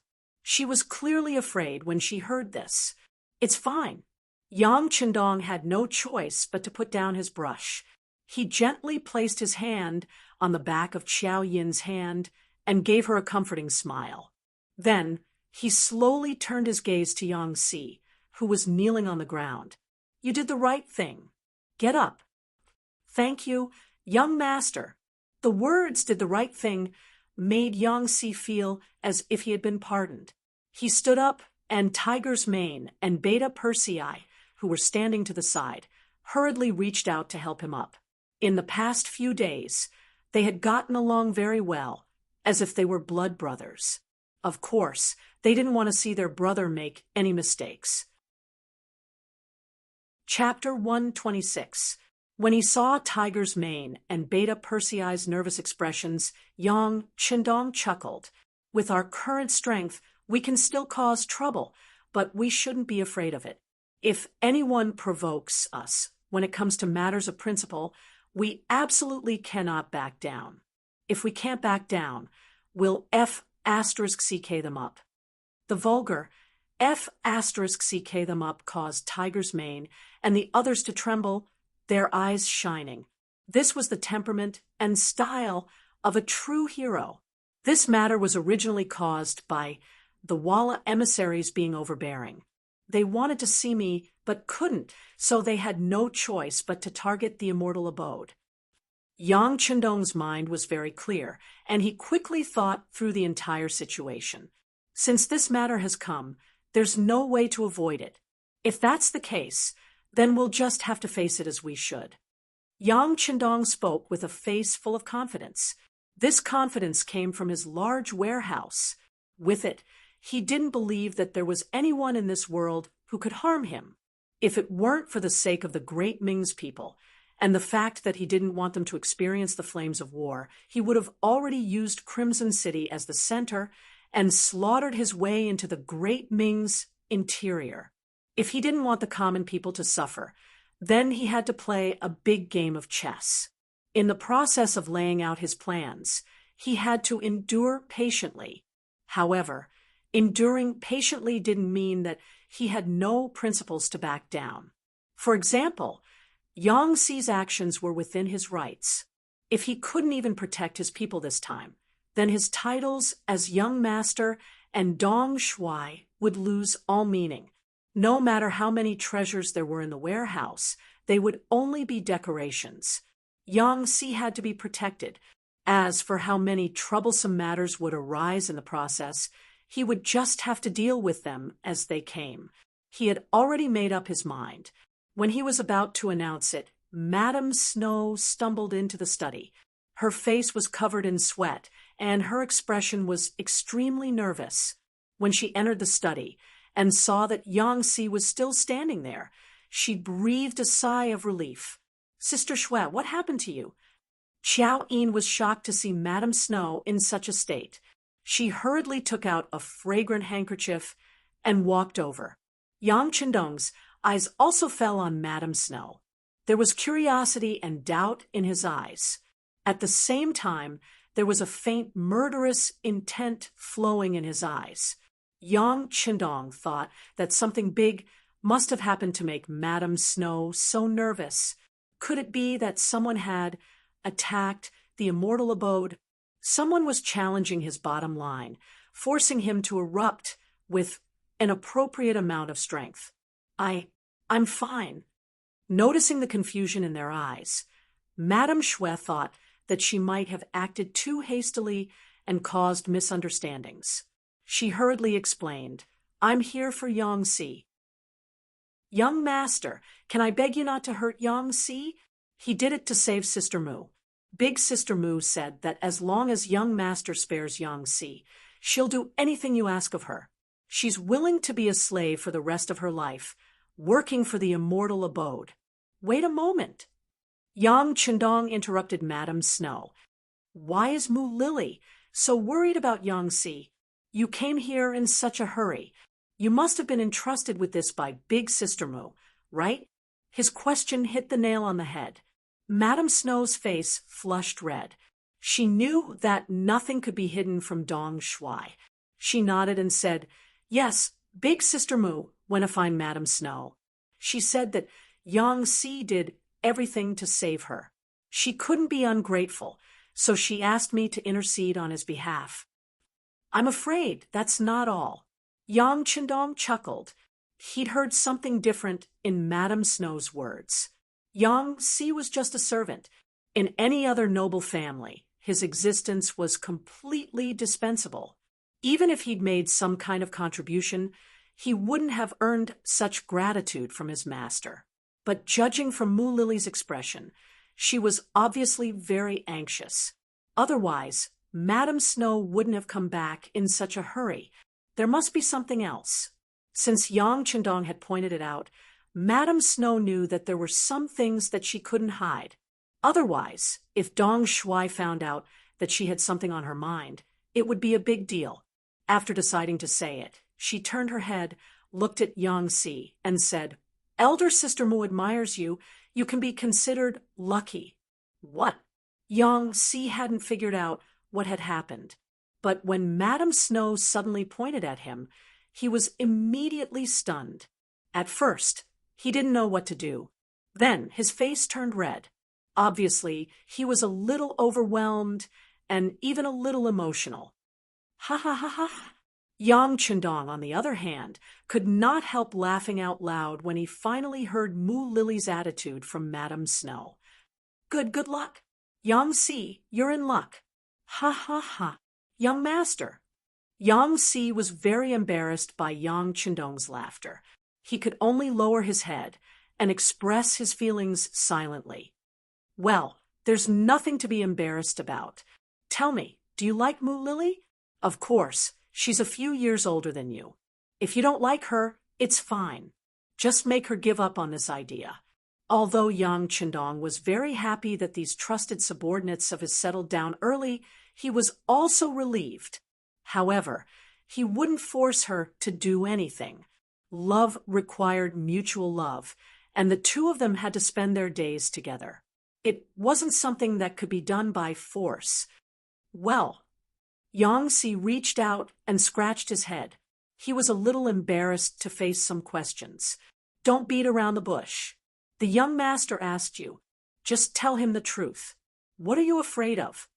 Tiger's Mane urged anxiously when he saw Yangtze's ambiguous attitude. His right hand was naturally raised. From the looks of it, if Yangtze couldn't give an answer, this slap would fall at any time. Seeing that everyone was looking at him and waiting for an answer, Yangtze knew that it was not the time to be pretentious. He immediately raised his head and looked at Yang Chendong. He knelt on the ground again. Young master, I also like Steward Mu. If she's willing, please accept her, young master. When Yangtze finally expressed his attitude, Tiger's Mane's big hand finally fell and hit him on the back of the neck. Tiger's Mane then laughed and said, You're the one who dares to admit what you did. Ha ha ha. Hearing Tiger's Mane's words, several people in the study laughed. Yang Chendong's face was also filled with joy. Very good. Since both of you have feelings for each other, let's settle this matter first. Once this matter is over, we'll work for them. But before that, Yangtze, you need to hide for a while. Tell everyone that he has returned to his hometown in Jianing Prefecture. You understand? This was Yang Qindong's preparation to protect Yang Si. After hearing this, everyone immediately agreed in unison. At this moment, footsteps came from outside the study. Yang Wu walked into the study and half knelt. Young Master, Qianhu Tang Tong of the Embroidered Uniform Guard is here. He said he has something to ask you. He came so quickly. Yang Qindong's face immediately became serious. Take him to the side hall and wait. Young Master, I'll go over now. Yes. Yang Wu answered and left. Yang Qindong looked at Tiger's Mane and said, Take Yang Si to the backyard and find a place to hide. Tiger's Mane, follow young master to the side hall and meet Tang Tong. After saying this, Yang Qindong stood up. Madame Snow looked at him anxiously and seemed to want to say something, but he spoke first. Don't think too much. Yang Si will be fine. Yang Qindong went straight to the side hall. Madame Snow was still a little uneasy.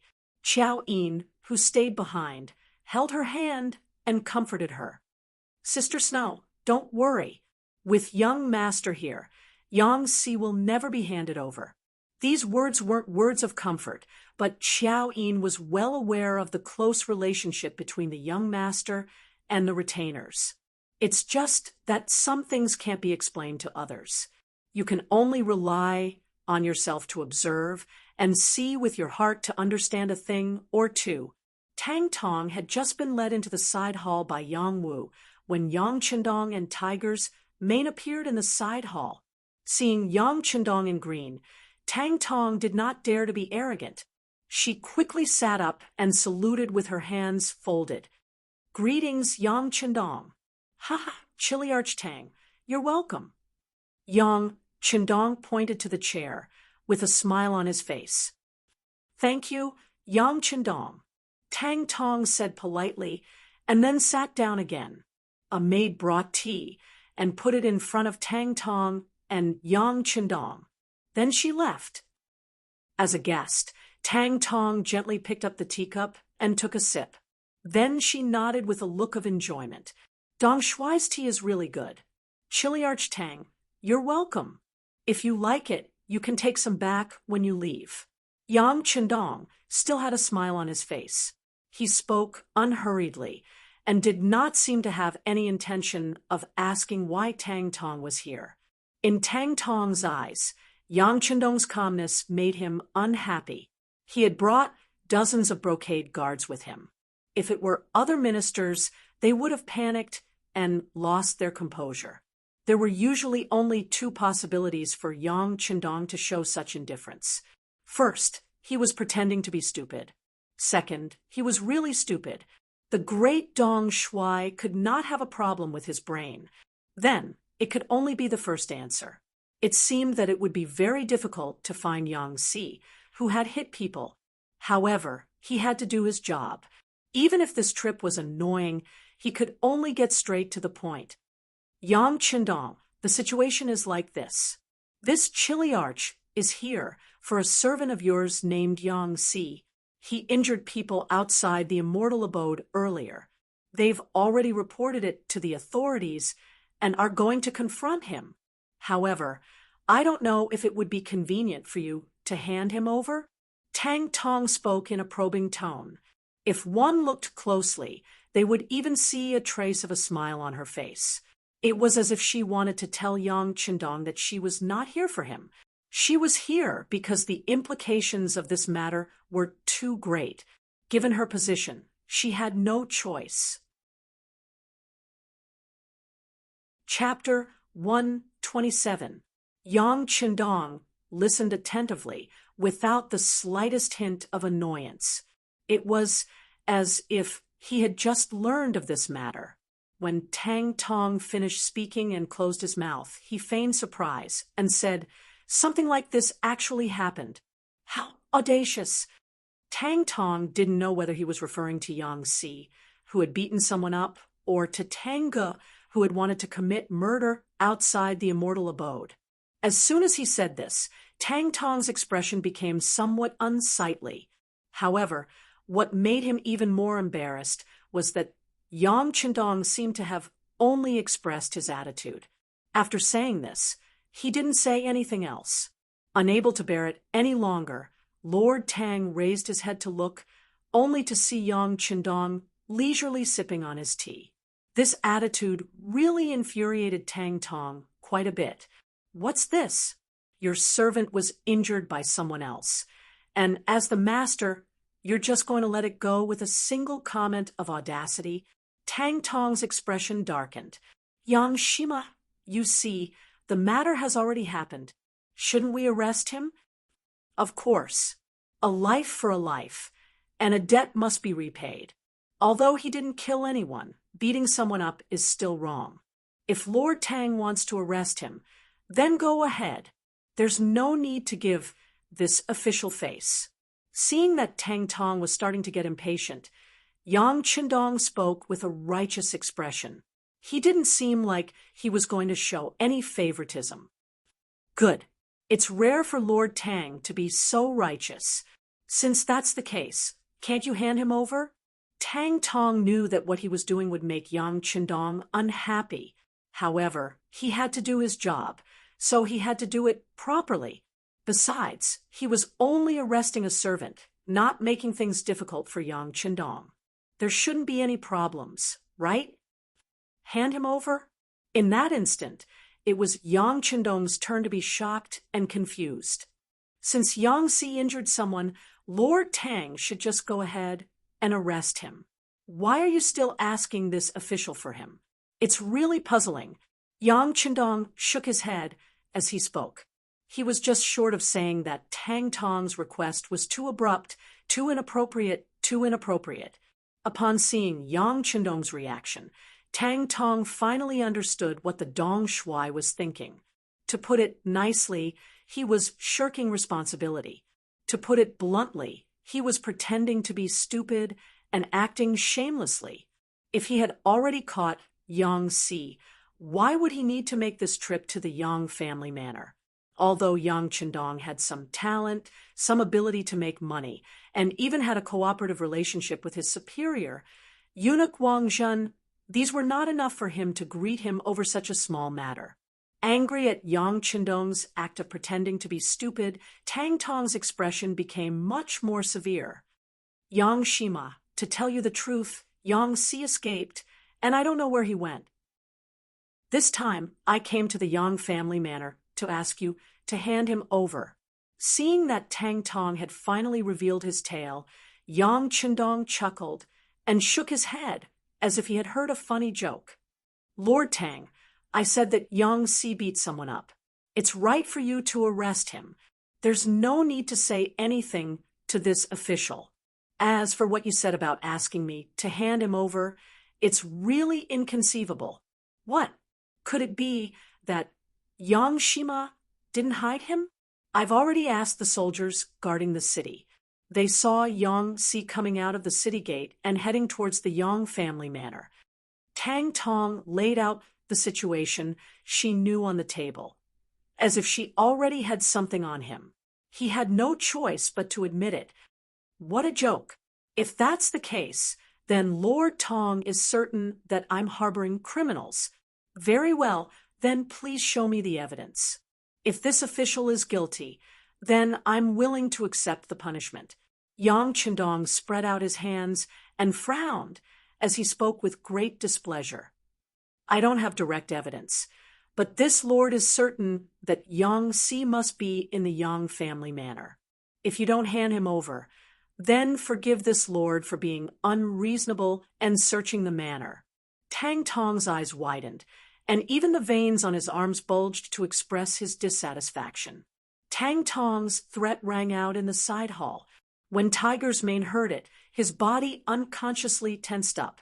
He was certain that as long as the young master gave the order, he would immediately take action to subdue Tang Tong. What bullshit lord of the embroidered uniform guard? Perhaps he had some martial arts skills, but he was nothing in the eyes of the number one person in the Yang family's military. Tang Tong was still staring at Yang Chendong and didn't notice anything wrong with Tiger's mane. On the other hand, Yang Chendong sensed a slight change and coughed lightly to remind Tiger's mane not to act rashly. Then he turned to look at Tang Tong and said, "Lord Tang, are you that confident? How can you be so sure that anyone who comes to my Yang village will definitely enter my village? Have you ever thought that if you forcefully searched the manor and couldn't find anyone, this official would report you?" Humph! When he saw that Yang Chendong wanted to threaten him, Tang Tong raised his head and put on an insufferably arrogant and fearless expression. Yang Chendong saw all of this and laughed instead of getting angry. "Oh, right, I forgot that Lord Tang is a member of the Embroidered Uniform Guard. You aren't afraid of being impeached by us officials. However, I don't know if silver is enough. 10,000 taels, 100,000 taels, or even 1,000,000 taels. I believe that as long as this official is able to fork out the silver, there should be many people in the palace who are willing to speak up for this official. When the time comes, one side is a huge sum of money, while the other is a mere lord of the Embroidered Uniform Guard. What do you think those people will choose? Of course, it's hard to say if you are worth that much money. However, this official knows that in order to maintain their dignity, it is worth it to fork out some silver.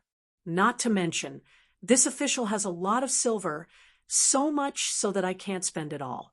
I don't think I need anyone to remind me of this, right?" As soon as he finished speaking, Tang Tong's expression changed again. When Tang Tong first heard that he was going to be impeached, he didn't care. After all, he was a member of the Embroidered Uniform Guard, and this time he was in the right. This was also the reason why the Embroidered Uniform Guard and the East Faction Guards were so arrogant. However, when he continued to listen and heard that Yang Chendong wanted to use silver to pave the way and bribe the people in the palace, it was as if he had hit the weak spot of a snake. Finally, his expression began to change drastically.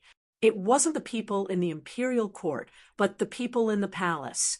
This meant that Yang Chendong didn't want to give the silver to the officials, but to the eunuchs in the palace. As a subordinate of the eunuchs, Tang Tong was very clear about the human nature of eunuchs. In the eyes of these people who couldn't be considered complete, loyalty and friendship were all nonsense. Only silver and authority were tangible things that could be seen and touched. The entire Embroidered Uniform Guard only had 14,000 man posts and only 14,000 man officers. Who knew how many people were staring at each of the positions? If he didn't make any mistakes, there would still be people looking for mistakes. If Yang Chendong was really willing to pay a large sum of money, his position as the 1,000-man officer would really be in danger.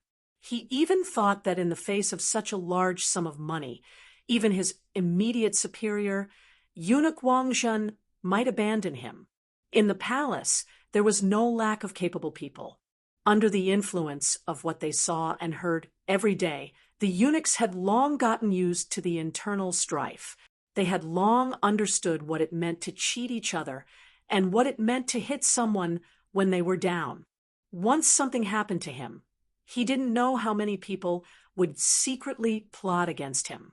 Would Yang Chendong be willing to pay a large sum of money? Others didn't know, but the things that this person did couldn't be judged by common sense. Perhaps for the so-called dignity that wasn't worth much, he would really do it. If he was really willing to pay 1,000,000 taels of silver, he dared to guarantee that he would have a good time raiding the village. However, it wouldn't be long before countless reasons would appear to make him a prisoner. After a careful analysis, Tang Tong couldn't help but break out in a cold sweat when he looked at Yang Chendong. Although the other party's face had already returned to its previous calm state and looked as harmless as before, for some reason, in his eyes, Yang Chendong seemed to have become as terrifying as a ferocious tiger that could eat people. Noticing that Tang Tong's expression was constantly changing, Yang Qindong didn't say anything else, nor did he have the intention to rush him. He knew that some things needed to be thought through by himself. Of course, if the other party wasn't afraid of his threat, then there was only one last step left, which was to let the tiger's man and the others strike first. Although the consequences of this would be extremely severe, it was still better than raiding the village. After the Yang family manor passed through his hands, there were already too many secrets. Many of the good things stored were also used up, and he didn't have time to put them away. This matter also reminded Yang Qindong that in the future, it was better not to put too many things that could not be seen by others in the manor. He had to be vigilant at all times. He did not want to wait until something big happened. If he reacted then, it might be too late. Yang Qindong didn't say anything, but Tang Tong's heart was in turmoil. In the end, his rationality prevailed over his impulse. If he searched the village, regardless of whether he found Yang Si or not, he was afraid that this enmity would be formed. He could foresee that the outcome that awaited him wouldn't be too good. Since that was the case, he might as well do a favor at little cost. Sigh. After a long sigh, Tang Tong was also an expert at acting. He frowned and said, as if he had been wronged, "Yang Sima, of course this Qian, who doesn't want to make things difficult for you." However, the order was given by the Imperial Horse Supervisor, Eunuch Qian Sung. "I'm only following orders. If I can't find him, I really don't know how to explain it." That's simple. Yang Qindong's face was full of confidence. He gave Tang Tong a friendly smile and said, "Qian Hu Tang, you can say that Yang Si knew that he had hurt someone and was afraid of being sued, so he has already left the capital. It's very likely that he went to the Yang family manor in Jianing Prefecture. As long as the checkpoints along the way are strict, it's very likely that he will be intercepted and arrested halfway."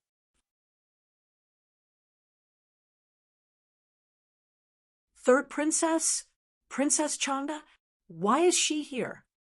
Yang Qindong was slightly taken aback when he heard this.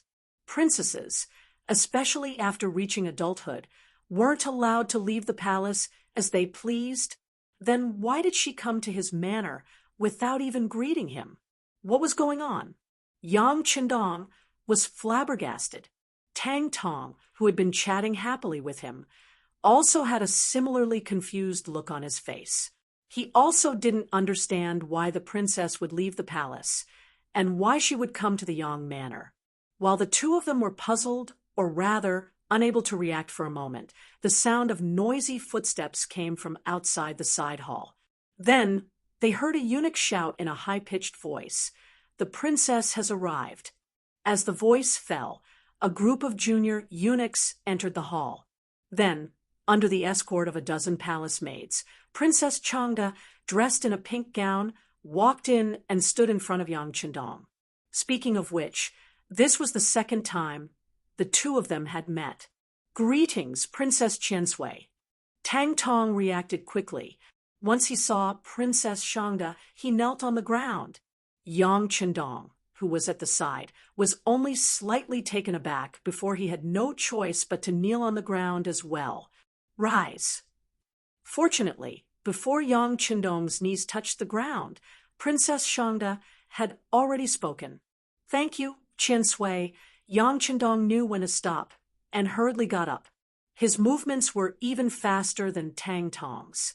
Fortunately, the princess's attention wasn't on him. Instead, she stared at Tang Tong and said, "I recognize you. You're Tang Tong, right?" Hearing that the princess actually recognized him, Tang Tong's face was naturally filled with joy. Princess has a good memory. This lowly one is Tang Tong, and now Tang Tong seemed to want to use this opportunity to show off. He had heard that Princess Changda and the emperor were siblings from the same mother and had a very good relationship. With his status, fawning on the emperor was a little far-fetched, but fawning on the princess was a shortcut. But before he could finish, Princess Shangda had already spoken. Why did you bring so many people to the Yang family manor? Did Yang Jima commit any crime? Ah, this, he didn't. Tang Tong didn't know what the princess meant, but from her tone, he could tell that she was a little angry. So he wanted to explain himself. However, Princess Shangda had no intention of listening to his explanation. Instead, she waved her hand impatiently.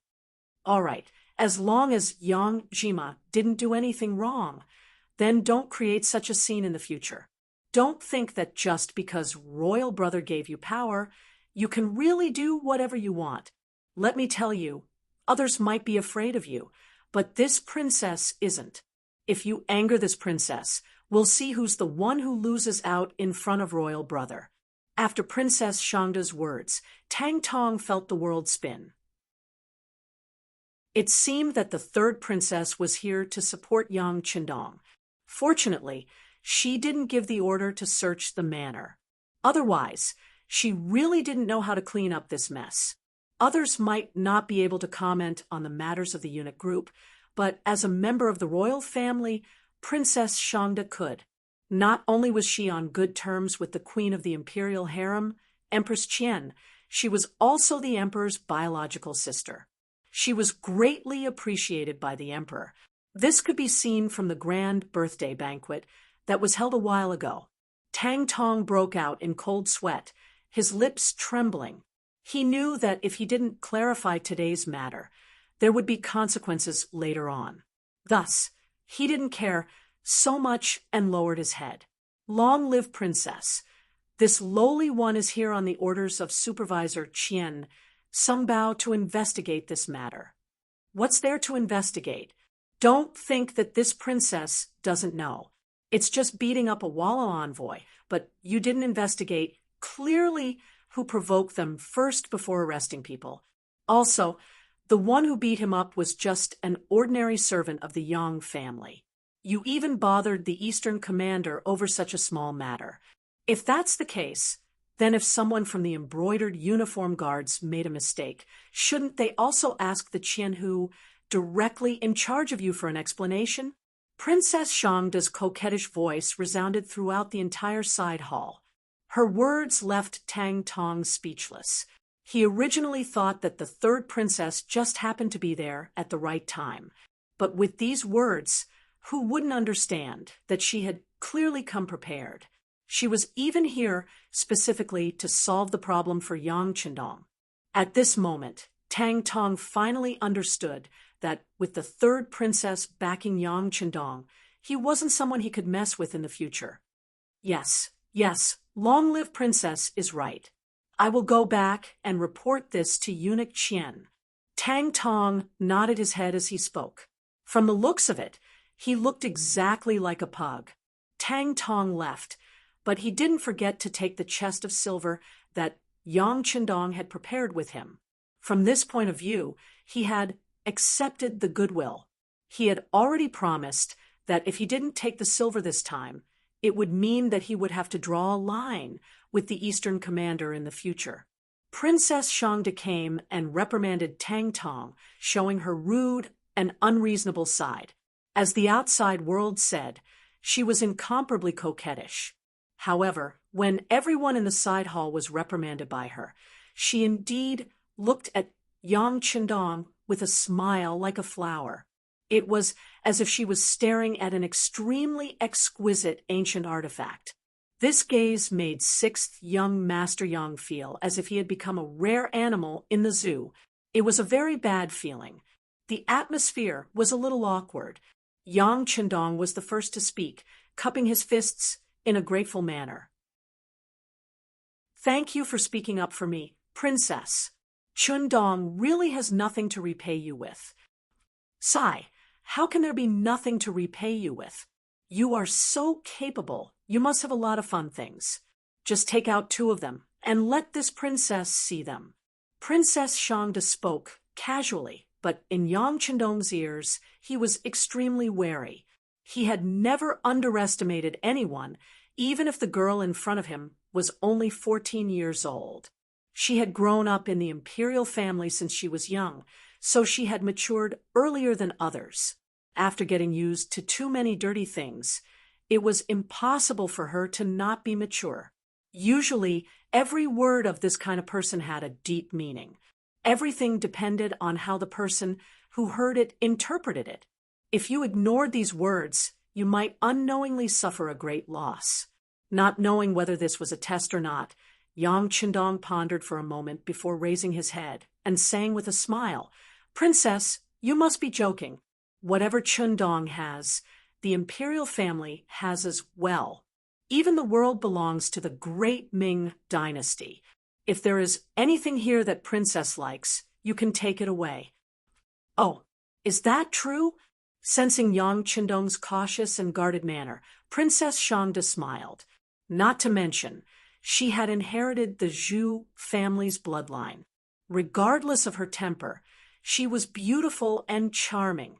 Under this smile, there were many things to admire. Yes, Yang Qindong's gaze tightened. Then, he felt that it wasn't very friendly to look directly at the princess, so he looked away and agreed. "Haha, very good. Since that's the case, then this princess won't stand on ceremony." Princess Shangda giggled.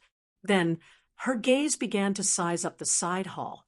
However, it was only for a moment before it finally landed on Yang Qindong and the jade pendant on his waist.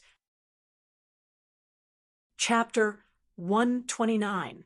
Yang Qindong was also sizing up Princess Shangda. When he saw her gaze fall on the jade pendant he carried with him, his heart tightened. This was a waist pendant with the words peace engraved on it. It wasn't very valuable, but it was given to him by his father when he was 1 year old. It had an extraordinary meaning. "Princess, this was given to me by my father." "This, what?" "Dong Shuai just said that everything here belongs to the Zhu family, and that we can take it as we wish. Are you going back on your words now?" Princess Shangda said sternly. Her face, which was originally pleasant to look at, changed in an instant, giving people a lot of pressure. This pressure obviously couldn't scare Yang Qindong, but it reminded him of her identity. Indeed, they were all from the Zhu family. None of them were easy to get along with. They changed their faces faster than flipping a book. Not wanting to be a busybody, he immediately took off his waist pendant and handed it over with both hands. "Since the princess likes it, you can have it." "Ha, that's more like it."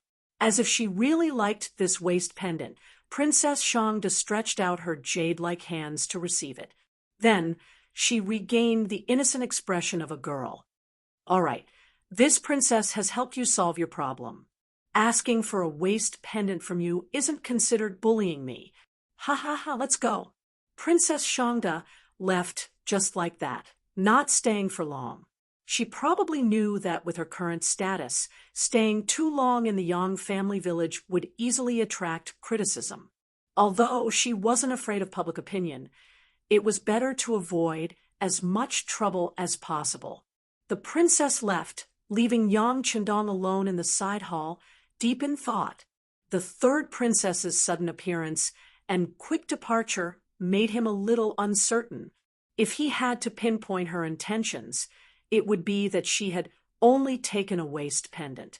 He didn't believe that a spoiled princess would care so much about an ordinary waist pendant. Even when Qiao Yin and Lady Shui appeared in the side hall, hand in hand, Yang Qindong still couldn't figure out what was going on. On the other hand, the two women seemed to be aware of his predicament. Because Qiao Yin had been with Yang Qindong for a long time, she was the most courageous. She bluntly said, "Young master, I'm afraid the princess has fallen for you." "What?" Hearing this, Yang Qindong was shocked. It wasn't that he hadn't thought about it, but that he didn't think it existed at all. Although information was not so developed at that time, the matter of him falling in love with Hu Yen, the daughter of the Hu clan, would not be a secret in front of the emperor. Since the emperor knew about this matter, it was impossible for him to marry the princess to him. One had to know that, according to the customs of that time, when a princess married a man of lower status, her status was even higher than that of a concubine. Not only that, as the emperor's son-in-law, he could only have this one woman in his life. Even the servant girl to warm the bed had to be chosen from the princess's own dowry. At that time, this was a tyrannical treaty for men. However, if one wanted to marry the princess, one had to pay a price in order to obtain benefits. Speaking of which, this was very fair. However, this kind of fairness might be useful for a destitute scholar with no power or influence. But whether it was power or money, what did Yang Chendong lack? How could he possibly marry only the princess and restrict his own freedom? The emperor should be aware of this. In addition, for the sake of Hu Ming and Hu Zhongning, he probably wouldn't have this idea. Thus, he took the initiative to omit it. Now that the two women had mentioned it, he carefully recalled Princess Shangda's attitude towards him. Only then did he realize. Princess Shangda's attitude did change a lot, but that was just her nature. The spoiled her would still act coquettishly in front of Zhu Qizhen and ask for benefits. In front of others, she was even more unscrupulous. As for the waist ornament, it was just a token of love. Thinking of this, Yang Chendong's expression changed again and again. He sucked in a breath of cold air and said, "This can't be done. Young master, since this can't be done, we have to think of a way." Qiao Yin and Lady Shui both stepped forward, looking concerned. They couldn't not be concerned. If the young master really married the princess, what would they do? If the princess was unreasonable and didn't allow them to stay in the Yang family, they could only leave. At that time, they wouldn't even have a place to cry. For their own rights, they had to do something. Yes, the young master will think of a way. However, we have to do something right now. Yang Chendong's first thought was to immediately send the betrothal gifts to the Hu family. Then, he prepared to ask for the name. Although this situation was complicated, the process that had to be walked through was not something that could be omitted. But as soon as the thought appeared, Yang Chendong rejected it. Not for any other reason, but because this year was a particularly important year. Before the changes in the Tumu Castle happened, he couldn't do anything big. Once he provoked someone and caused unnecessary trouble, it would be bad if it led to changes. Fortunately, Princess Shangda was still young. Moreover, she was only testing the waters today. Even if she wanted to ask the emperor to grant her marriage, she still needed an opportunity. Now that he was resting at home in the name of being sick, it probably wasn't the best time to grant her marriage. Of course, the reason why Yang Chendong was so confident about this was because of Wang Zhen. He and Wang Zhen were in a cooperative relationship. They had agreed to pay him a large sum of money next year. Before the money was in his hands, he definitely didn't want to become the emperor's son-in-law and establish a connection with the imperial family. If Zhu Qizhen had such a thought, Wang Zhen would do everything possible to stop him. This was equivalent to buying time and opportunities for himself. As for after the big event, no matter what the situation was, at least Yang Chendong wouldn't be as passive as he was now. When the time came, he could find an opportunity to act first and report later. At that time, even if the emperor knew, he couldn't let Princess Changda marry a married man and share a man with others. With a plan in mind, Yang Chendong regained his confidence. "Okay, you don't need to tidy up here. Call Tiger's mane in. I have something to ask him." Seeing that Yang Chendong seemed to be thinking about something, Qiao Yin and Lady Shui looked at each other and left. They knew that all their hopes could only be placed on the young master. They also believed that the young master would be able to solve the problem. This came from a kind of trust. At the same time, it also showed that women in ancient times were not independent. Tang Tong went back and brought back the news that Yangtze was likely to escape to Jianing Prefecture. She also brought back Princess Shangda's attitude. Seeing that Tang Tong came back empty-handed, Qian Sengbeo's face was cold, and he was even prepared to hold her accountable. But when he heard that even Princess Shangda came out and said those words, he knew that it was unwise to make an issue out of Yang Qindong being beaten up by Yang Si. Since there were no benefits, he didn't want to be involved in it. He immediately arranged for a little eunuch to pass a message to the magazine king, saying that the criminal was on the run and was being arrested. He then threw the matter aside. The magazine king was originally angry because of the incident with the guard captain, Tuj. When the eunuch passed the message, he was even angrier. But soon his attention was diverted. It was not for any other reason, but because the Wallace spy in the capital of the great Ming dynasty had contacted the buyer who could buy high-yield potatoes. Compared to a guard captain being beaten up, high-yield potatoes were more important to the fate of the Walla. The magazine king put all his attention on the potato matter and even arranged for his most trusted subordinate, Tuj, to handle this matter. In his words, if this matter was done well, it would be a great merit. When the time came, he would also have a merit in front of his brother, Yes Hen. At that time, whether he would be promoted or rewarded, it wouldn't be a problem. Now that there was something to do, Tuj temporarily put aside the grudges in his hands. He brought 4 skilled subordinates and a spy to guide the group of 6 to meet with the potato seller and make a deal. Perhaps in order to gain the trust of the seller first provided 2 full bags of potato seeds. When these things were sent to the relay station, the magazine king personally checked them. After confirming that there were no mistakes, the meeting was arranged. The seller seemed to be a very careful person. He arranged for the meeting to be in a small courtyard in a remote alley. Because of the location, very few people from the warden's office paid attention to this place. On the surface, there seemed to be no problem with the safety. However, this was still a transaction in the capital of the great Ming dynasty. If something went wrong, and the Ming dynasty took notice of their plot, it would be a big problem. Tuo Go was in favor of trading in such a remote location, but for safety, he still made 2 preparations. First, he didn't have much money on him. This way, even if the other party wanted to do something without enough benefits, they wouldn't easily make a move. Second, he assigned his 4 subordinates to the surroundings of the alley. If there was any trouble, the 4 of them would be able to call out to each other from a distance. He didn't believe that there was someone who could silently deal with his 4 subordinates. As long as one of them noticed that something was wrong, they could shout and attract the attention of others. After arranging everything, Tuj brought the spy to the small alley.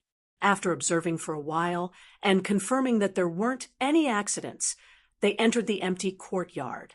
Tuj was confident that he had arranged everything perfectly. However, he didn't know that there was something called a sniper rifle. He also didn't know that this thing could be installed with a silencer that he had never heard of before. This silencer could guarantee that it could take a person's life from 1,000 meters away as easily as taking something out of a pocket.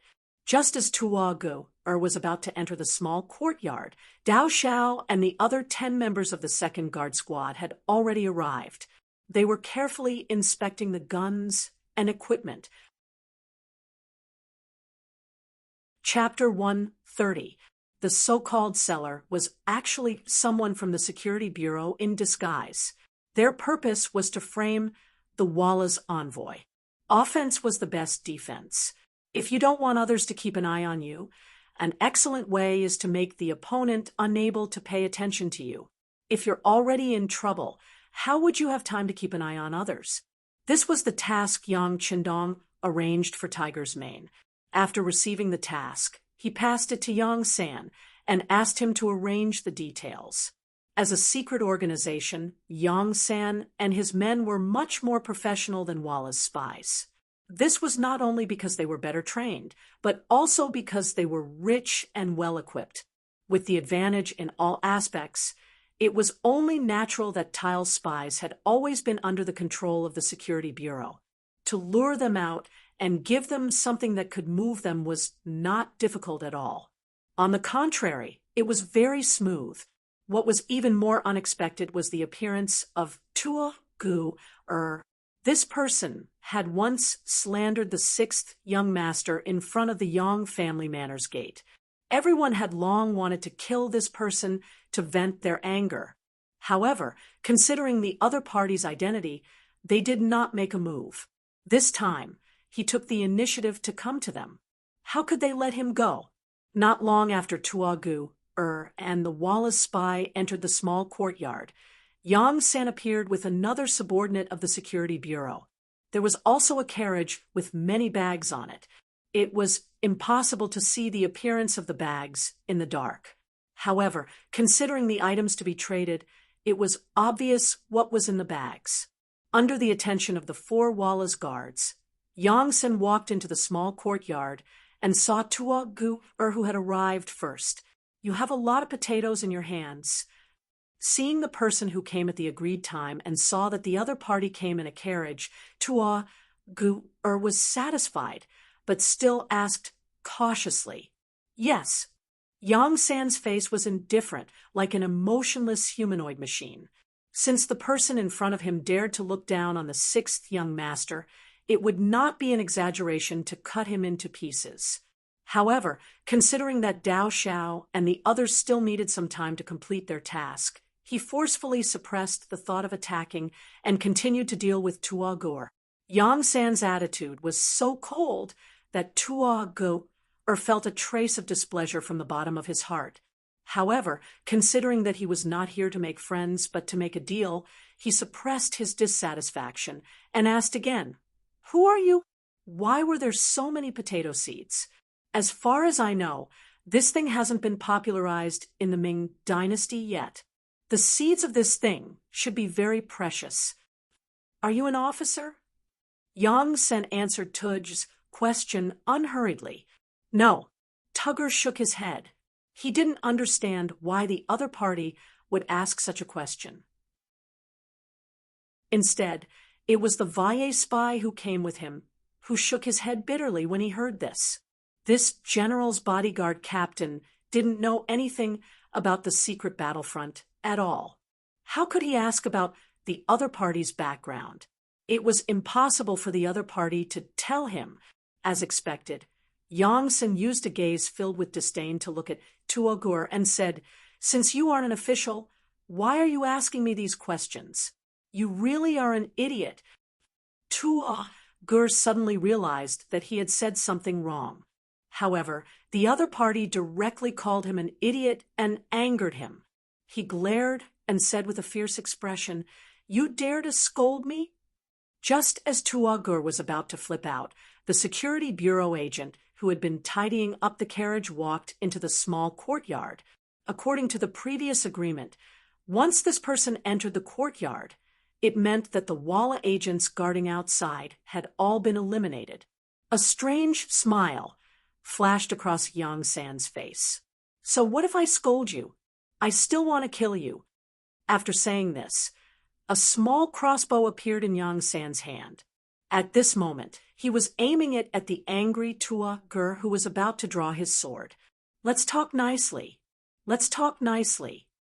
Seeing Yang San take out a weapon, the Walla agent felt that the atmosphere wasn't right. He immediately tried to ease the atmosphere with a smile. How could Yang San, who already had the intention to kill, stop his killing intent because of these words? A cold smile flashed across his face. "Let's talk nicely?" However, it's too late to say anything now. From the moment you entered this small courtyard, you were already destined to be dead. At the same time as his voice fell, his right index finger moved and pulled the trigger on the crossbow. Under the force of the spring mechanism, an arrow flew through the air and shot into Tua Gu's chest. At the same time, outside the small courtyard, four hidden snipers simultaneously fired their bullets into the head of Tua Gu's subordinate, who was completely unaware of the impending death. Among them 3 bullets hit the middle of his eyebrows, while 1 missed and only hit the forehead. However, the powerful lethality still took his life in the first instant.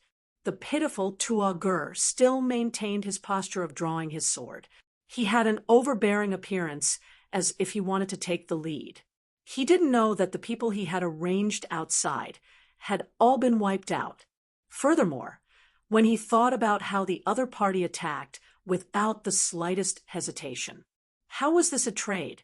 It was clear that they were here to kill him. When Yang Sen made his move, his subordinates also took out the same crossbow and aimed it at the Walla spy. If you want to live, don't shout. Otherwise, you will end up like him. The Walla spy, who had been scared silly by the scene in front of him, was already stunned. In the end, his mission was just to gather information. He was also trained on how to hide himself. His skills were only average. Now that even Tua Gur, who was extremely good at fighting, was killed without being able to fight back, what else could he do? In order to save his life, the spy stood there obediently and allowed the people from the security bureau to tie him up tightly. Even his mouth was stuffed tightly. There was another sound of footsteps outside the courtyard. Dao Xiao led the second team to clean up the 4 Walla guards who were hiding in the dark and carried their bodies inside. Let's get to work. Create a scene and bring him back alive. He must know a lot of Walla's secrets. A sinister smile flashed across Yang San's face. Perhaps it was because of his work, but he had become much more sinister. Even in the security bureau, few people dared to interact with him too much. They seemed to be afraid of the actual leader of the security bureau. Half an hour later, a big fire suddenly appeared outside the courtyard. The fire attracted the soldiers of the 5 cities' warden's office. When they put out the fire with all their might, they saw the scene in the courtyard clearly. A few men wearing Walla Guards uniforms were lying dead on the ground. In front of them, there were many scattered potatoes. This matter involved the Walla Guards. The 5 cities' warden's office quickly reported this matter. Not long after, the Eastern Faction Warden's office and the embroidered uniform guards men arrived one after another. The leader was the Qianhu official Tang Tong. After he recognized Tua Gur's identity at a glance, his eyes flashed with anger. Another half an hour later, the magazine king, who was still waiting for news at the relay station, looked outside uneasily. Suddenly, the door of the courtyard he was resting in was pushed open from the outside. Then, a group of embroidered uniform guard rushed in with torches. Not good. Instinctively, the magazine king turned around and took the scimitar that was hanging on the wall. When he turned around, Tang Tong and a few other embroidered uniform guardsmen had already rushed into the room. "Emissary, are you still going to resist?" Looking at the magazine king's current appearance, Tang Tong sneered. "What are you doing? Since you know that I am an emissary, why are you treating me like this? Aren't you afraid that the Ming dynasty will fall out with the Walla?" The magazine king relied on his identity as an emissary to threaten them.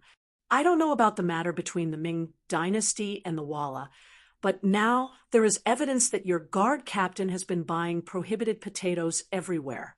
Now that he has been caught red-handed, I'll have to trouble the emissary to come with us and explain clearly." Tang Tong's eyes were full of threat. If the magazine king dared to resist, he would take action. A wise man knows better than to fight when the odds are against him. Although he knew that Tua Gur had messed up the matter, the magazine king still had some confidence when he thought about how he was the emissary of the Walla. "Okay, I'll come with you and see what you have to say." The magazine king put away his scimitar, snorted coldly, and strode in front of Tang Tong. Tua Gur was killed, and the magazine king was arrested. This was Yang Chendong's revenge, and also successfully diverted the attention of the magazine king. Now that the magazine king couldn't even protect himself, how could he have the time to pay attention to Yang Qindong? Regrettably, the periodical king was, after all, the emissary of Tile, especially after he found out about Tugger's death. He pushed all the blame onto the dead and complained about the injustice he had suffered, without direct evidence. Naturally, no one could do anything to the magazine king. However, this matter directly caused the court to be disgusted with the Walla. In particular, the Minister of Revenue, Wang Zhe, threw out the problem of the large number of people in the Walla's diplomatic group. When the potato had just appeared, Wang Zhe had suggested to the emperor that such a good thing should not be allowed to spread. Otherwise, when those foreign countries had enough food, they would raise their soldiers and horses. From there, they would have the ability to cause trouble for the Ming dynasty. This time, the Walla actually wanted to take the potatoes back, which could be considered as touching his reverse scale. In the court, he said that, according to the rules of the court, the number of people in the diplomatic group should be limited to 50 people. However, this time, the Walla actually sent a group of 3,000 people. Just the food and drink alone cost a lot of money every day. It was really like a stone that stirred up 1,000 ripples. When the other officials heard about this, they all had a shocked expression. Zhu Qizhen, who was sitting high on the dragon throne, had a blank expression on his face at first, then it turned into anger. He looked at Wang Zhen, who was standing beside him, and asked, "Teacher, is this really true?" Chapter 131. Wang Zhen was one of the first to know about this, but considering the benefits he received from the Walla before, he wanted to minimize the problem and let them leave. But now that it was exposed in the imperial court, some words had to be said. Replying to the emperor, the actual number is only around 2,500 people. 3,000 is a false number. Just as Wang Zhen had said, this time, Vala had indeed sent out 2,500 tributary envoys. In order to receive more rewards, they had falsely reported 3,000 people. It was normal for the Walla to falsely claim rewards. Because Wang Zhen colluded with the Walla and accepted bribes from Yeshen, he pretended not to know. But this time, the emperor took the initiative to ask, and in front of the civil and military officials, he could not hide anything. Good. Are they here to pay tribute or to ask for something? After hearing Wang Zhen's answer, Zhu Qizhen's face became very ugly, and he announced in the imperial court, "Teacher, since you have received the previous diplomatic groups, this time I will leave it to you to solve. I don't care what method you use, but in short, it is not so easy to take advantage of me." Seeing Zhu Qizhen angry, Wang Zhen immediately said, "Please rest assured, Emperor, this subject knows what to do." After the court was adjourned, Wang Zhen did not treat the king of the periodical in the same amiable manner as before. Instead, he ordered the Ministry of Rights to give out rewards according to the number of people who were present. He also rashly reduced the price of the Valago horses by 4/5, paying Valeso only 1/5 of what he had asked for. This caused the periodical king's wish not to be fulfilled, and he angrily returned. Not only that, when the large diplomatic group returned, they were strictly inspected, and all the things they brought were searched. Rummaging through the books on the grounds of preventing illegal items made the magazine king lose face. After the angry periodical king returned to the Walla, he reported to Yeshen with exaggerated details. When Yeshen heard this, he was furious and immediately gathered the army, using the Ming dynasty's reduction of rewards as an excuse to split the army into 4 and attack the Ming dynasty, personally leading a large army to attack Datong. They were already prepared to attack the Ming dynasty, and this time they had a suitable excuse. For a time, the border area was filled with the flames of war, and alarms were constantly sounding. Walla's cavalry was ferocious, and they quickly advanced to the south. The Ming dynasty soldiers guarding the northwest were defeated several times, and they hurriedly requested reinforcements from the capital. Walla's betrayal and the start of the war, once the news reached the capital, it caused a huge commotion. For a moment, they were all guessing which general the emperor would send as reinforcements to conquer Walla. While everyone was guessing, one person's heart beat wildly. He thought that his chance to become famous in the world had come.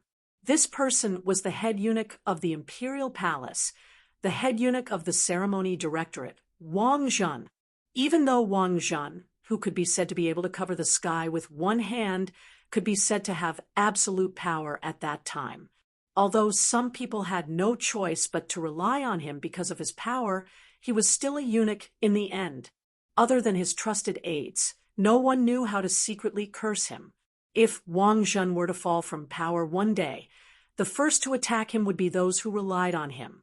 Furthermore, Wang Zhen might not always be able to cover the sky with one hand, because his power came from Emperor Zhu Qizhen. As long as Zhu Qizhen no longer trusted him and was suspicious of him, he only needed to casually say a few words to make Wang Zhen lose the entire game. No matter how much power he had, he could not jump out of Zhu Qizhen's 5 fingers. This was what Wang Zhen was worried about. If he wanted to become an evergreen tree, he had to truly grasp the Ming dynasty's military power and reach the peak of power. To achieve this, it was far from enough to arrange a few trusted aides. Only by leading the great Ming dynasty's army to victory could he truly establish his prestige in the army. For this reason, he decided to urge Zhu Qizhen to personally lead the northern expedition to Walla. If he succeeded as the leader, he would naturally have great merits. At that time, he would have many opportunities to touch the military power. Once this desire appeared in his heart, he had a feeling that he could not retreat.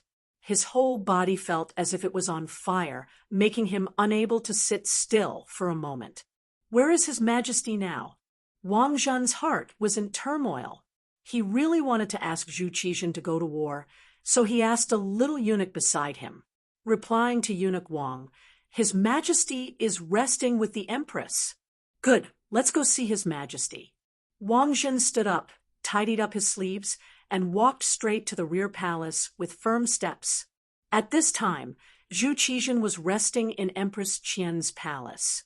His complexion was not very good. Vala's violation of the border was somewhat out of his expectations and caught him off guard. When he saw that more and more requests for help were coming in from the border, he decided to leave the Palace of Heavenly Purity and go to the Emperor's palace to relax. As for how to deal with this matter and who to send, the important officials would probably come up with a plan. This was one of the benefits of being the emperor. If he ran into problems, or problems he didn't want to deal with, he could just toss them to someone else. Empress Qian was extremely virtuous and virtuous. When she saw that Zhu Qizhen's mood wasn't too good, she had all the maids and eunuchs leave the palace. She was the only one accompanying the emperor to rest in his chambers. She even suggested that if the emperor was too bored, he should take a trip to the immortal abode to relax. Zhu Qizhen was somewhat moved by the empress' suggestion. The immortal abode had been open for more than half a year now, and there was always an endless supply of delicious food and fun things to do inside. When he heard people talk about it in the past, he would always look forward to it. However, because he was the emperor, leaving the palace would cause too much of a ruckus. That was why he had always suppressed this thought. Now that the empress was so supportive of him, he was truly moved. Empress Qian was worried about Zhu Qizhen's health after seeing how distressed he was, so she made this suggestion. When she saw that the emperor was actually moved, she smiled sweetly. "If your Majesty wishes to go, you can disguise yourself as a commoner. However, you must bring more people with you. Your safety is still very important." Yes, the Empress is absolutely right. How about this? We will immediately call General Fanzhong over and have him arrange for more people to protect us. Zhu Qizhen couldn't wait any longer. There was a trace of urgency in his voice. The emperor issued a decree, and General Fanzhong quickly brought over 100 human soldiers to prepare for the emperor's departure. It was at this time that Wang Zhen arrived. He was dressed in official robes. Only the eunuchs who served the emperor were allowed to wear such clothing. As soon as Wang Zhen arrived, Zhu Qizhen happily said, "Teacher, immediately change into a set of casual clothes and accompany us to the immortal abode. Let's see what new delicacies they have." Originally, Wang Zhen had been thinking about how to broach the subject of his personal expedition with Zhu Qizhen. Now that the emperor wanted to go to the immortal abode, it was absolutely quiet, and there were even private rooms there. It was much more convenient to discuss matters. He immediately agreed. As he went to change his clothes, he also arranged for someone to notify the last-ranked eunuch, Mao Mu, and have him notify Yang Qindong as soon as possible so that he could make the necessary arrangements. Yang Village. Lung Feng from Crimson City had arrived. He was personally led by Xiao Feng, who was already a battalion commander. Bai Zuo, the captain of the Phantom Sniper Squad, had also arrived with them. There were a total of 20 members, 10 of them snipers, and 10 of them observers. When Xiao Feng arrived, he was immediately called to the study to give a detailed report of the situation on Little Ryukyu Island. From Xiao Feng's words, Yang Qindong learned that the majority of Little Ryukyu Island was already under the control of the Yang clan. Only the central northern region had not been recovered. This was because the population was too small and they needed time to digest it. Otherwise, they would have been able to take down the entire Ryukyu Island in one go. Currently, on Little Ryukyu Island, the number of local aboriginals and the commoners that Deng Maoqi had taken away during his uprising added up to about 400,000 people. Among them, there were only 4,000 people who had truly passed the various tests to become members of Lung Feng. There were 2,000 in the army and 2,000 in the navy, for a total of 40 companies. According to the statistics of 4 companies per battalion, there were 5 battalions in the navy and 5 battalions in the army. As for the auxiliary soldiers and the children's regiment, there were close to 20,000 people. Very good. There's no need to rush the matter of Lung Feng changing from a battalion to a regiment. After listening to Xiao Feng's account, Yang Qindong's face was filled with satisfaction. Tall buildings were built from the ground up. The foundation was often the most important. If the organization of the army was messed up at the beginning, it would take a lot of effort to correct it later on. Rather than spending a lot of effort to reorganize it later on, it was better to lay a good foundation from the beginning and take one step at a time. After asking about the development of the army, he asked about the progress of the factories. He even asked about Yu Qian and Shenyu's situation. According to Xiao Feng, the development and construction of the various cities in the factory were being carried out in an orderly manner. Other than the ships that went to the west to search for rubber and the power plant that could not be started, the other factories had entered the planning stage of development. The various goods that they produced were already self-sufficient and could be considered for expansion. Yu Qian and Shenyu's situation was also very stable. When they first arrived at Resin City, they were shocked by the technological development and everything that they saw. As they gained a deeper understanding, they showed great interest in these developments and even took the initiative to participate in some things. However, when Xiao Feng said, however, he was still carefully observing Yang Qindong's expression. If you have something to say, just say it. Yang Qindong smiled. He knew that, as the system grew stronger, the gap between his relationship with the people under him would also grow bigger. However, he still wanted to hear more of the truth. He did not want to lie to his superiors. Yes, Xiao Feng quickly responded, then said, however, when they found out that all the changes were related to the sixth young master and had nothing to do with the Ming dynasty, they showed strong resistance. They put down the work at hand and stayed in the house that we arranged for them. Chapter 132. Yu Qian and Shun Yu were officials of the Great Ming dynasty. One was a self-proclaimed Wen Tianxiang, while the other was an imperial censor. They were both people with integrity. Yang Qindong had long thought that the other party would not accept the changes in Crimson City so easily, especially since it was not under the management of the Great Ming dynasty. There would be resistance and incomprehension, but these two people were people who valued the country more than the king. As long as they saw that the ones benefiting were the common people, their thoughts would eventually change. It was just a matter of how long it would take. Yang Qindong firmly believed that time could change a person.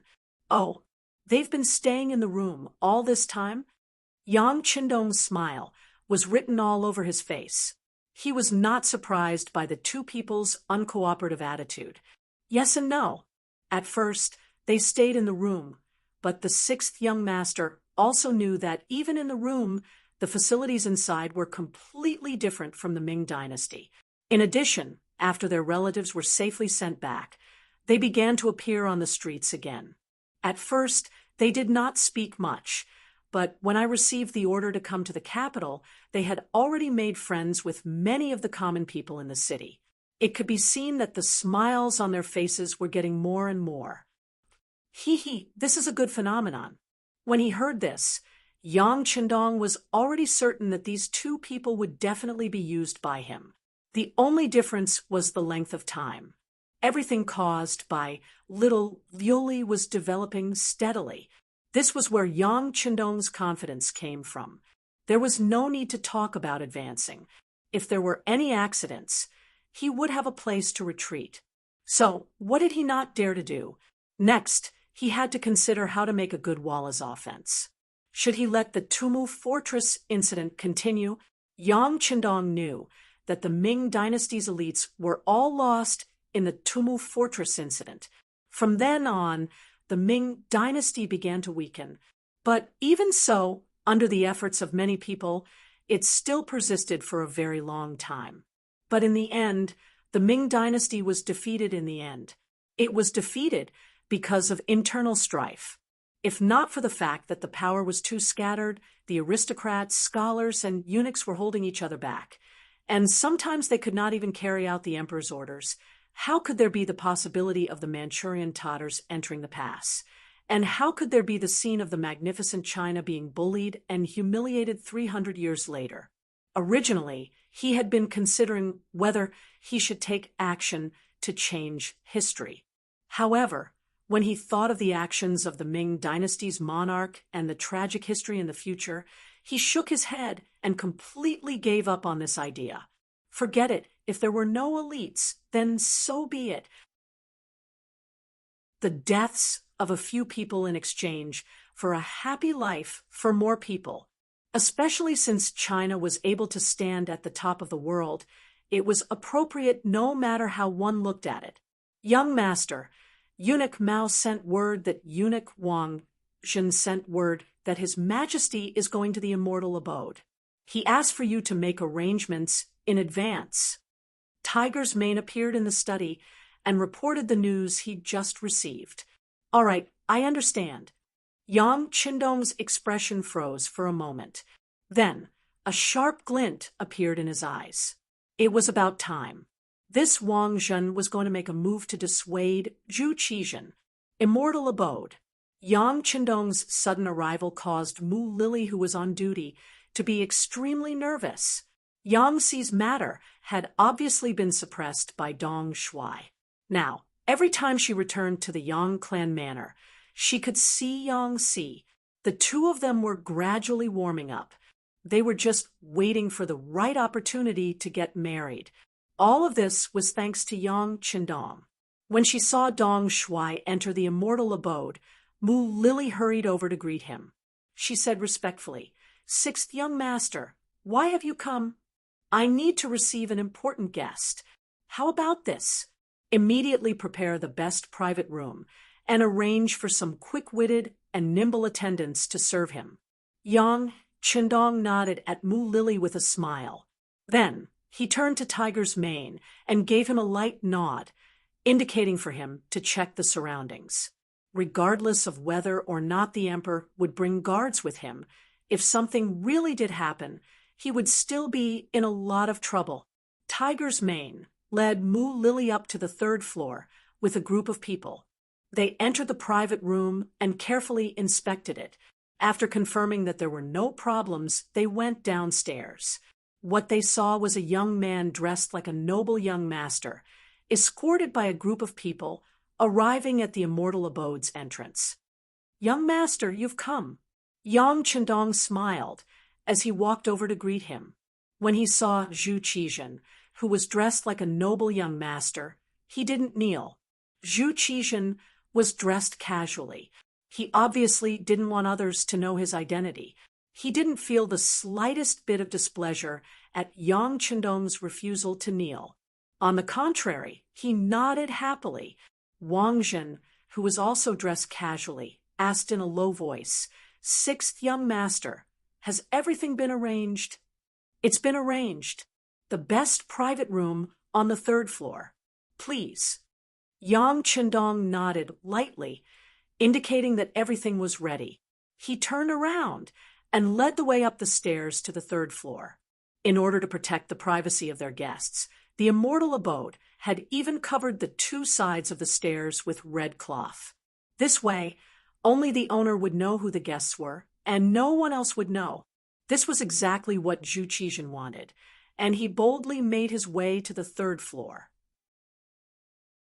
In the private room, Zhu Qizhen sat on the east side, while Wang Zhen carefully waited on him. Yang Qindong left after asking what the emperor wanted to eat and what songs and dances he wanted to perform on the first floor. With his current status, it wasn't appropriate for him to appear in this kind of setting. If he insisted on appearing, the difference in status would only make him feel awkward.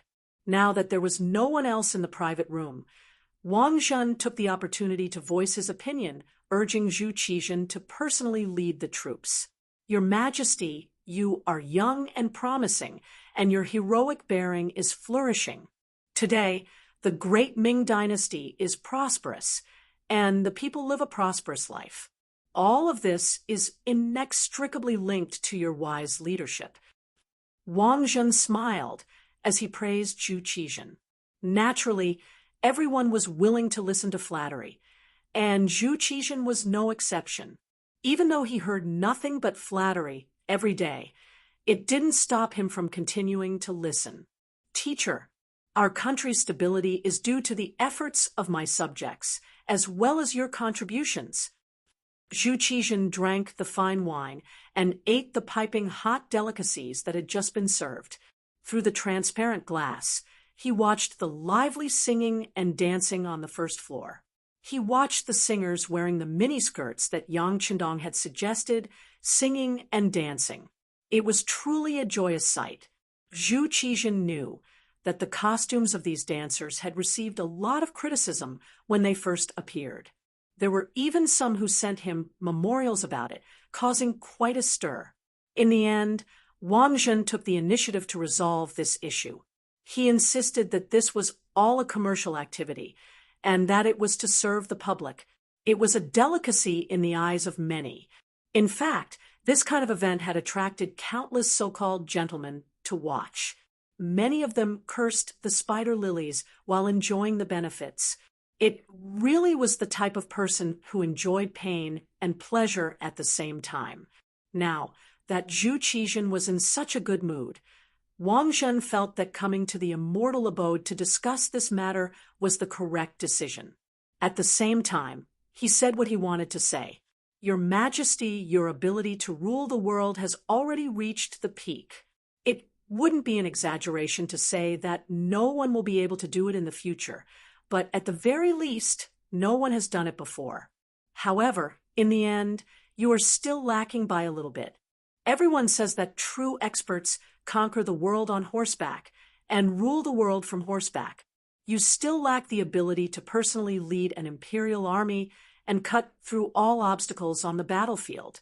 If you can accomplish this, I can imagine that the title of the #1 sage monarch in history would belong to none other than your majesty. Personally lead an imperial army? Zhu Qixin had never thought about this before, so Wang Zhen's words piqued his interest. Zhu Qixin was only 22 years old. He was young, energetic, and full of vigor. At the same time, he had the same impulsiveness and desire for success as other young people. Originally, he hadn't thought about personally leading an imperial army, and had even been worried about who to send to lead the troops. However, when he heard that he could personally lead the troops, it was as if a door had been opened in his mind. It was like a bright light had suddenly appeared in the darkness, illuminating the path ahead. Yes, you will personally lead an imperial army. Wang Zhen, who had been paying attention to Zhu Qixin, noticed that the emperor didn't have the slightest bit of reluctance. On the contrary, he had an expression of eagerness. He immediately knew that there was hope, so he continued to advocate. Think about Han Dynasty's Emperor Gaozu, Liu Bang, who was the first emperor to lead an imperial army and unite the world. Liu Yu personally led many expeditions to the north, establishing the Liu Song. Tang Taizong, Li Shimin, personally led an expedition to Goguryeo. There was also Emperor Cheng, who led 3 expeditions to Mongolia, forcing them to surrender. However, when they heard the name of Emperor Cheng, they trembled in fear. Right now, your majesty is still young, and we have millions of mighty soldiers. Facing a small walla, we can easily win in a single battle. Moreover, the fame of our army will spread far and wide. Wherever we go, I'm afraid that the enemy will collapse without fighting. In the future, when people mention your majesty's name, I'm sure that they will also tremble in fear, not daring to offend the Ming dynasty in the slightest. In this way, your majesty will definitely be recorded in the history books. It is also very possible for your majesty to become an eternal emperor. Under Wang Zhen's description, Zhu Qixin seemed to have already seen himself leading a mighty army into battle. Wherever he went, the enemy would tremble in fear and surrender at the sight of the wind. Weapons and armor would be thrown all over the ground, and there would be countless deserters and surrenders. Good. As if he was under the influence of self-hypnosis, Zhu Qixin let out a series of cheers, followed by a hearty laugh. The emperor was so happy that Wang Zhen's face also revealed a somewhat abnormal luster. The military power that he had longed for a long time, seemed to be within his reach. After this battle, he would return to the court victorious. At that time, even if the emperor wanted to touch him, he wouldn't be completely powerless to fight back. He could still live for a few more decades. At that time, what position would he be in? What kind of glory and achievements would he enjoy? Chapter 133. 2 people, a man and a hermaphrodite, were laughing loudly in the private room, as if they had encountered something extremely happy. Their laughter seemed to shake the entire private room. Yang Qindong, who had been waiting outside, carefully paid attention to the movements in the room. When the laughter came out without restraint, he guessed a possibility. He felt that the matter had been settled, and it should be time for him to appear. He immediately waved his hand, and a waiter brought over a delicacy that had just been prepared. Taking this opportunity, he pushed the door open and entered. Yang Qindong's sudden entry did not affect the hearty laughter of the ruler and official. Wang Zhen even had the intention to show off to him.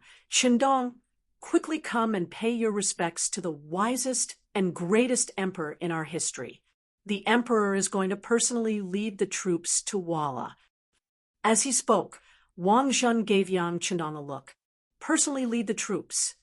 Yang Qindong appeared to be very surprised on the surface, but in his heart he thought that it was indeed so. If one did not seek death, one would not die. Zhu Qizhen was jumping into the fire pit himself. As a bystander, he was afraid that he would not be able to stop him. Yang Qindong's surprised look was seen by Zhu Qizhen. Does Minister Yang have a different opinion? Yang Qindong, what do you mean? Wang Zhen had given countless looks just now because he was afraid that Yang Qindong would get in the way.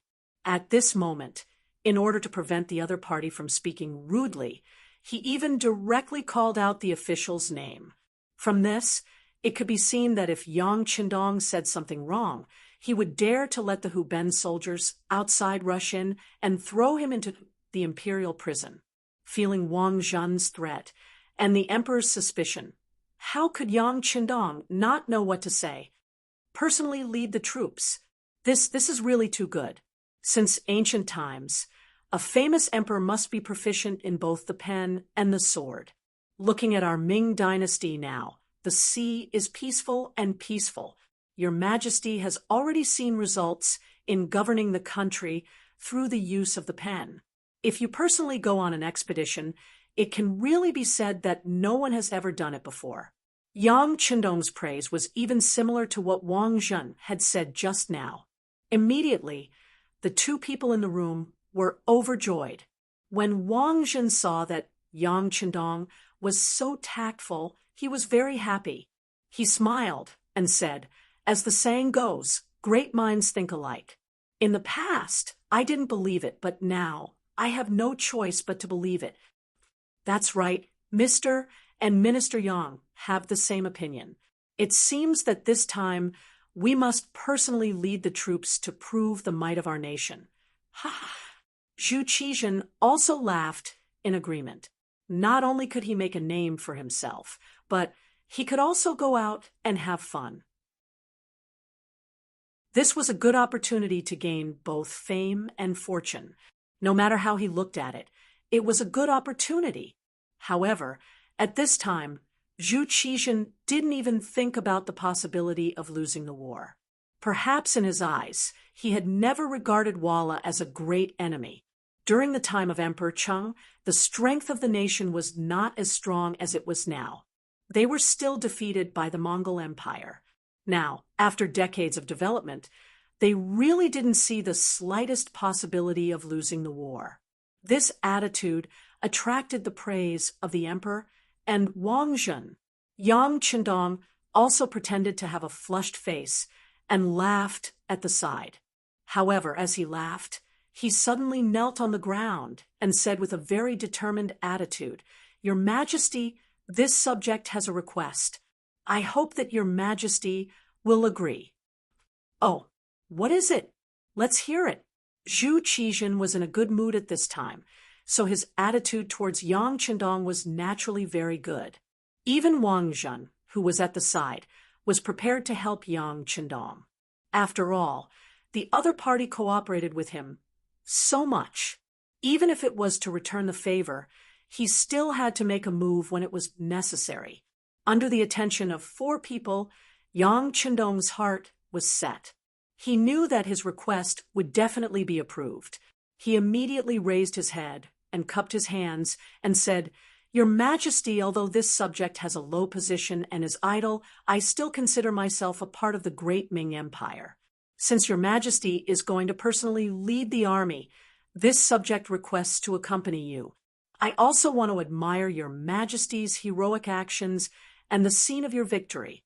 When you return in triumph, this subject will definitely record everything and arrange it into a dance song to let the whole world know of Your Majesty's greatness and wisdom." There were also different levels of flattery. When Yang Qindong said this, it immediately scratched Zhu Qizhen's itch. He thought that victory indeed needed someone to record it. Although historians would record it, it was only words on paper. How could it be more intuitive and moving than a dance song? Immediately, he was overjoyed and agreed, Good. Yang Shi's loyalty is commendable. We will allow him to play." Wang Zhen, who was at the side, was also very happy.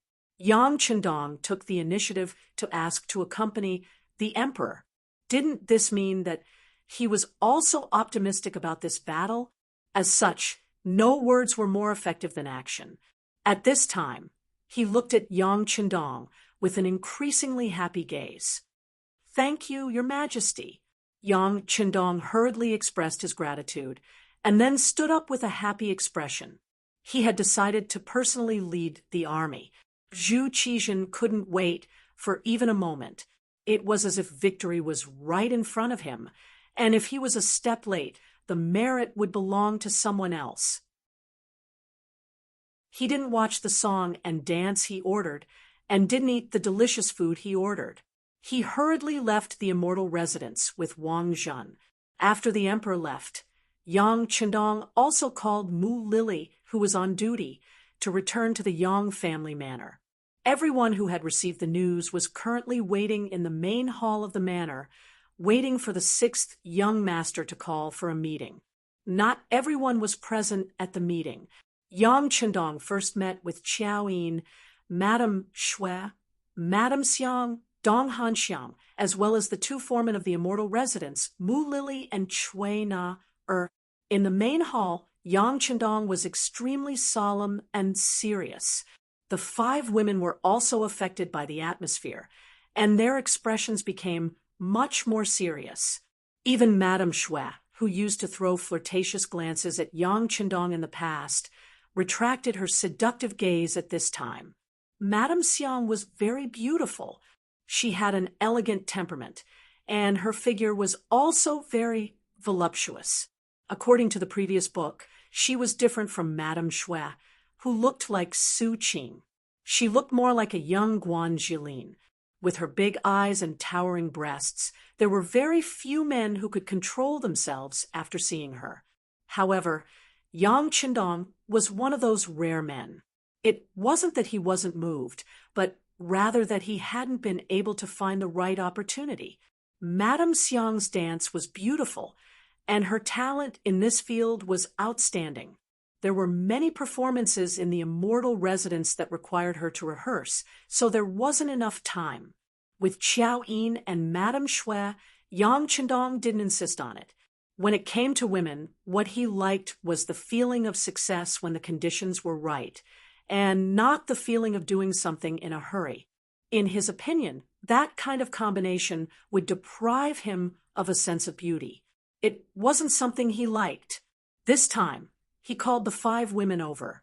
Yang Chendong didn't waste any time on pleasantries. He went straight to the point and mentioned that he was about to follow the emperor to the border. Upon hearing that there was going to be a war and that the 6th young master was going to personally take part, the 5 women couldn't help but show a hint of concern. In contrast, Mu Lily and Chui Na were much more reserved, but Qiao Yin, Madame Shui, and Madame Xiang all had expressions of reluctance and concern. There were even tears in their eyes that seemed ready to pour down at any moment. Enough. Going to war with the emperor, the young master is a civil official, so he won't be in any danger.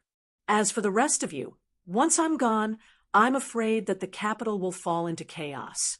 You must not panic. If you encounter a situation where things can't be controlled, immediately retreat to the Yang clan manor.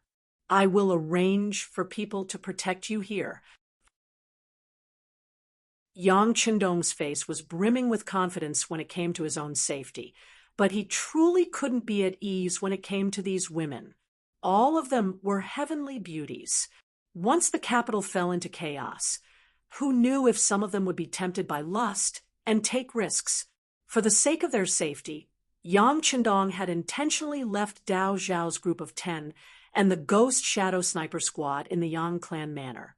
Yang Si, Yang Lu, and Yang San of the Security Bureau had been left in the capital, so there shouldn't be any problems. But he was still worried that these women wouldn't be willing to abandon the immortal abode in the face of danger, which was why he had called them to this meeting. He had only one goal in mind. In times of danger, everyone in the immortal abode had to retreat to the manor. As for whether or not the immortal abode would be plundered by others, he couldn't care less. It was impossible to take care of everything in the first place. Since he had intentionally warned them about this, he believed that the girls would not panic too much if something were to happen. Young master, didn't you say that there wouldn't be any danger? Why did you make such an arrangement? Xiao Yin had followed Yang Qindong for a long time, and she was the woman who understood him the best. She had been to Crimson City before, and she was well aware of just how powerful that place was. Even with such tyrannical strength, Yang Qindong had still made such an order. Xiao Yin couldn't help but think about it. There's always a what if in everything. Aren't I just preparing for the worst? Ha ha. Yang Qindong winked at Xiao Yin, his eyes gleaming. Xiao Yin's mental defenses crumbled, and she didn't say anything else. He quickly made appropriate arrangements for the women.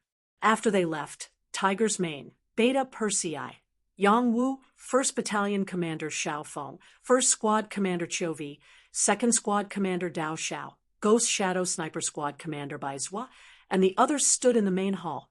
None of them sat down. They all had solemn expressions as they waited for Yang Qindong to give them orders. Very good. You don't panic in the face of trouble. This is a necessary quality for a leader. This young master hopes that you can remain as calm as you are now. Yang Qindong's gaze swept over everyone. Soldiers are trained for 1,000 days to be used in a single moment. You've all been in hiding for so long. Now, it's time for you to show your prowess. Now, I order... Everyone had gone through strict military training and formation training. As soon as the command was given, everyone tensed up their bodies, put their feet together, and stood at attention. Satisfied with everyone's performance, Yang Qindong said, I order. Chapter 134. Within the palace, they were also nervously making preparations. Compared to the order in the Yang village, this place was much more chaotic. Zhu Qizhen was afraid that a long delay would lead to trouble, and that the ministers would oppose him when they heard the news. Zhu Qizhen privately ordered Wang Zhen to make full preparations before the war, striving to set out as early as possible. He was already eager to go out and show off. Naturally, this was also what Wang Zhen wanted. Whether or not he could seize military power would depend on his performance this time. He called all his disciples and grand disciples over. More than half of the eunuchs began to move.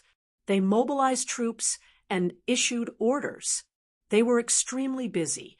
Wang Zhen, who did not know anything about military matters, did not have enough understanding of Walla's attacks.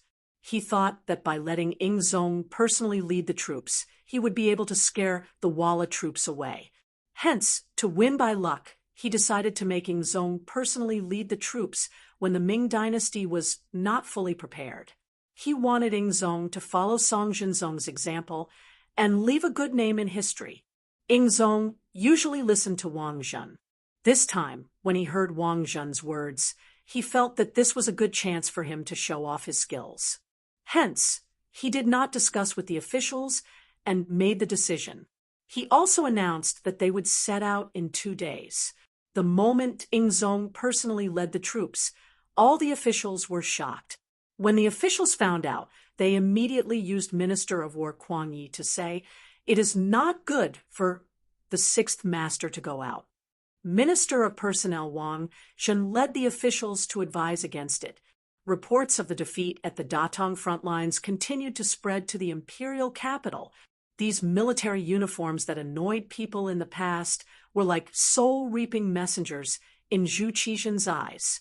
Since he had already made his decision and was attracted by the results of the victory, Ying Zong totally trusted Wang Zhen and insisted on personally leading the troops. As for the advice of the officials, he did not care at all. Now that the emperor had given his imperial decree, after a series of useless remonstrations, the only thing that the officials could do was to be appointed by him. Since the emperor was personally leading the troops, the number of officials following him naturally could not be small. If not, wouldn't they become a joke? Regarding this point, Wang Zhen quickly made preparations. A total of 100 officials and civil servants were present. Similar to history, even the people following the emperor were the same. The only change was that Yu Qian, the left assistant minister of the Bureau of Military Personnel, was absent from the capital. Without this pillar of support at this crucial moment, there was a hint of uncertainty as to whether or not the defense of the capital would begin, how it would begin, and how it would end. In just a few days, all the soldiers in the capital had mobilized. 500,000 soldiers from the northern provinces had gathered in the capital, and under Zhu Qizhen's personal command, they were ready to leave the capital to reinforce Datong on the second day. There was going to be a big battle, and the emperor was going to personally lead the troops. Regarding this, the common people naturally raised both hands in agreement. Since the establishment of the Ming dynasty, the people of the Ming dynasty had never experienced defeat in a foreign war. As such, they were very confident in their own army. Compared to the common people who did not know what was going on, some important officials had a different view. For example, in the home of the Minister of Rights, Hu Xiao, he did not have a good opinion of the emperor going on an expedition. In the study of the Hu residence, Hu Xiao and his eldest son, Hu Zhongming, were analyzing the situation of the battle. On the table was the battle report from the front lines. On it was written as follows: East, Tuachuo Buhua and Wulianya attacked Liaodong. West, other generals attacked Ganzhou, Zhangye of Gansu. The center was the focus of the attack and was split into two. One was led by Alishiwen and attacked Red City of the Xuanfu. The other was led by Yeshen and attacked Datong. Yeshen's attack on Datong was led by his troops were very sharp. The Datong army lost, and the castle outside the Great Wall was destroyed. Datong's general Wu Hao died in Mao, village. The Ming dynasty's constable commandant Jing Yuan and the other 3 generals each led 10,000 men to defend against the enemy. Father, Walla's army came prepared, but our army was in a hurry to fight. In this situation, we should fight slowly. With the strength of the Ming dynasty, we can slowly win. I really don't understand why the emperor wants to personally lead the troops. Isn't this too risky? Although Hu Zhongning was part of the embroidered uniform guard, he had good talent in military affairs. When he analyzed the situation, he hit the nail on the head. That's right. Very satisfied with his son's insight, Hu Chang nodded approvingly. However, his expression quickly became very helpless as he said, Minister Kwang of the Ministry of War, Minister Wang of the Ministry of Appointments, and other important officials all tried to persuade him, but the emperor did not listen. What can we do? Just as Hu Chang showed a helpless expression, Hu Yan rushed in from outside the study. Once she entered the study, before she could catch her breath, she said anxiously, Grandfather! Father, did he go as well? Can we not let him go? Needless to say, everyone knew who she was referring to. Faced with this question, Hu Chang first nodded and then shook his head. Yang Shima is indeed on the list of people accompanying the emperor. However, I heard that he asked for it. Furthermore, the army is leaving tomorrow.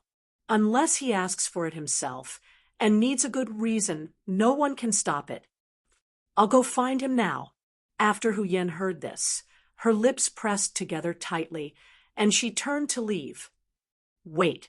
Hu Zhongning suddenly called out to his daughter, Yan, you are still a girl after all. Not to mention that the Yang family has not given you a betrothal gift. Even if they did, it doesn't count until you are married. Why are you going now? Be good and stay at home. Father, hearing that Hu Zhongning was stopping her from going, Hu Yan's face immediately became anxious.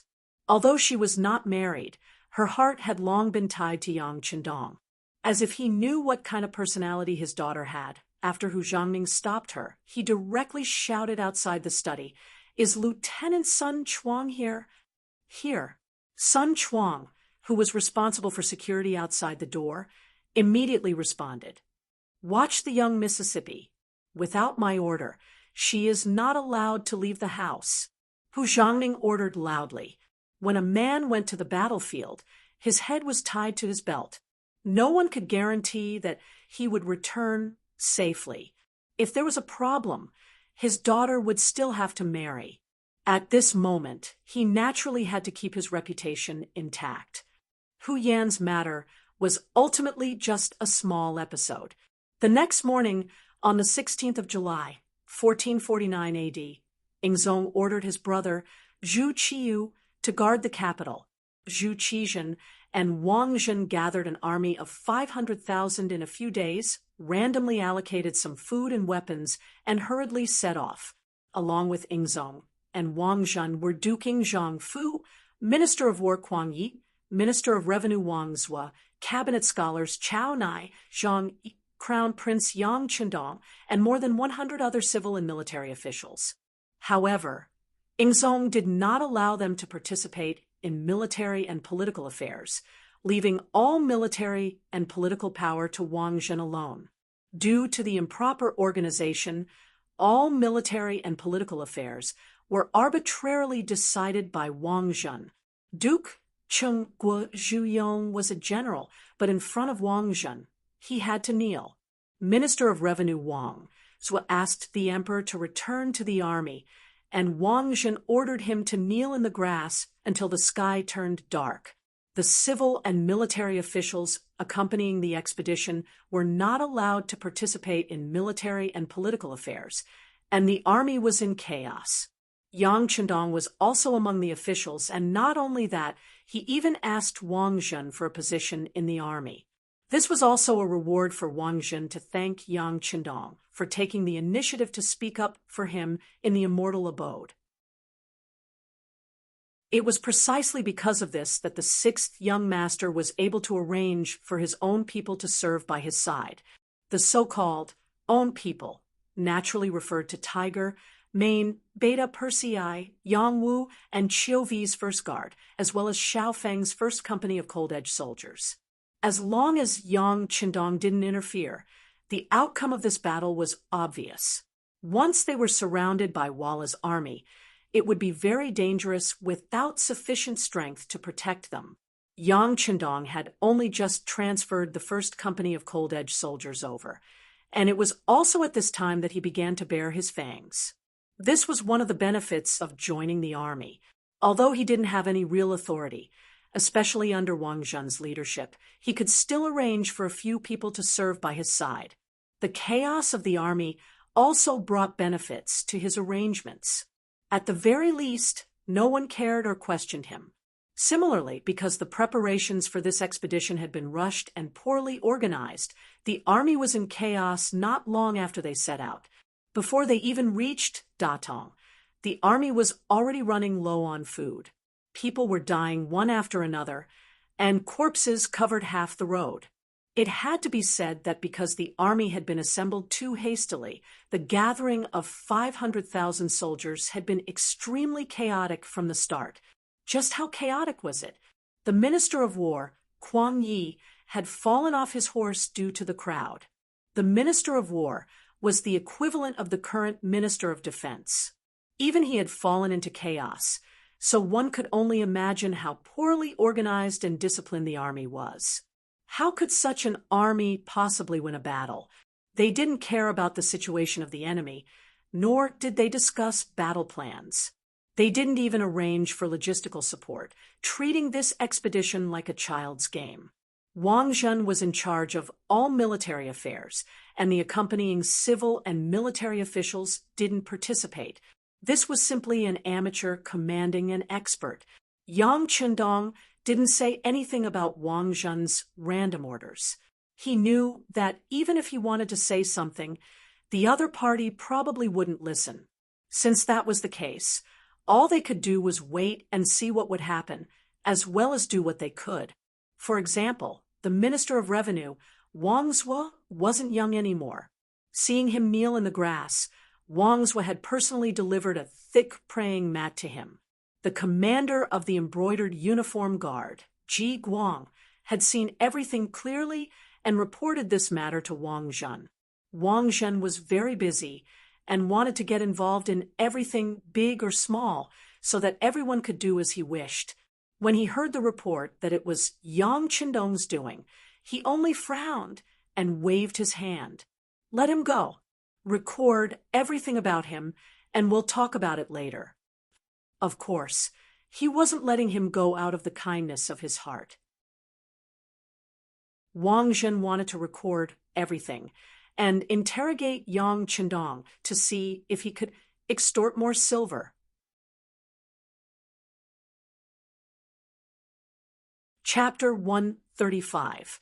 Yang Qindong walked up to Wang Zhuo and placed the thick prayer mat under the legs of the Minister of Revenue. This small action caused tears to well up in the eyes of this 65-year-old man. This small action was not to be underestimated, but none of the other officials would dare to do it.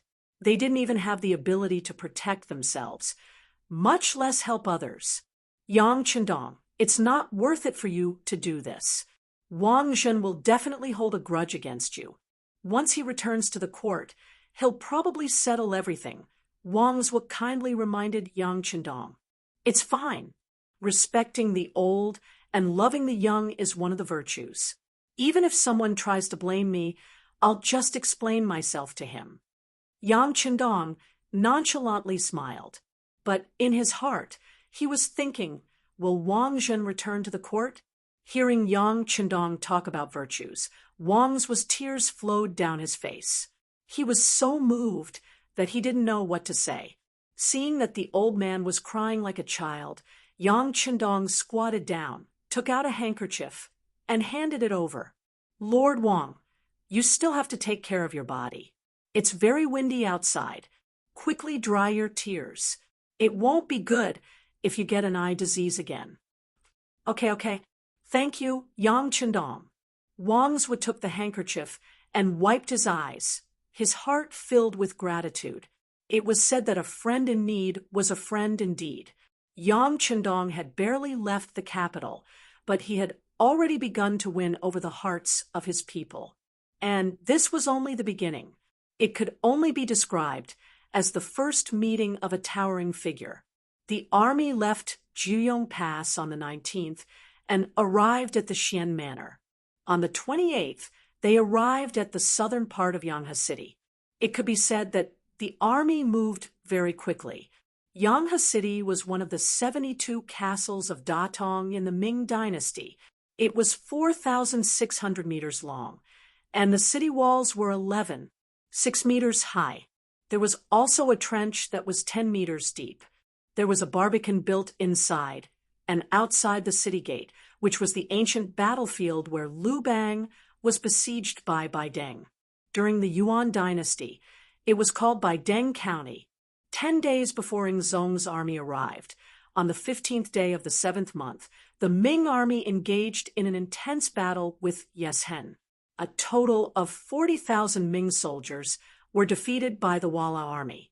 Even Datong provincial governor Song Ying, prince consort Jing Yuan, and Zhu Mian all died in battle. From this, one could see the heavy casualties. When the Ingsek's army arrived, the battlefield had not been cleaned up yet. Corpses of the Ming dynasty's army were strewn all over, and there was an unpleasant smell and a fearful atmosphere. This dealt a heavy blow to the Ming dynasty's army, and some of the more cowardly ones started to desert. Ingzong continued to advance. He wanted to find Wala's main force for a decisive battle, but at this time, Yeshen withdrew his forces and retreated beyond the Great Wall. 8th month, first day, the Ming army entered the strategic city of Datong, wanting to reach a standstill with the Wala army, who knew that Yeshen did not choose to fight head-on. Instead, he retreated north to lure the Ming army in. Although Datong was a strategic city, it was unable to support such a huge logistical supply. Seeing that the chances of a decisive battle were slim, and the army continued to stay here, not only would it not be of any use, but they would also suffer heavy losses every day. Thus, the officials all suggested to move back to the court. Yang Qindong did not follow the officials to ask the emperor. Instead, he looked on coldly from the side. Just from the situation at that time, the decision to move back to the court was the right one. Although they had mobilized so many people and did not achieve anything, at least the army did not suffer any heavy losses. At this moment, not only did Yang Qindong see this point, but even Zhu Qizhen and Wang Zhen, the actual commander of the army, also saw this point. The Battle of Datong had started under Wang Zhen's instructions. He had sent Datong's General Song Ying and military governor Shi Heng to fight with Walla. In his mind, the two of them were more than enough to take care of them first. This way, when he arrived, he could put on a show and show off. There was no need to really fight. Speaking of which, if they really fought, Wang Zhen might not have the guts to do so.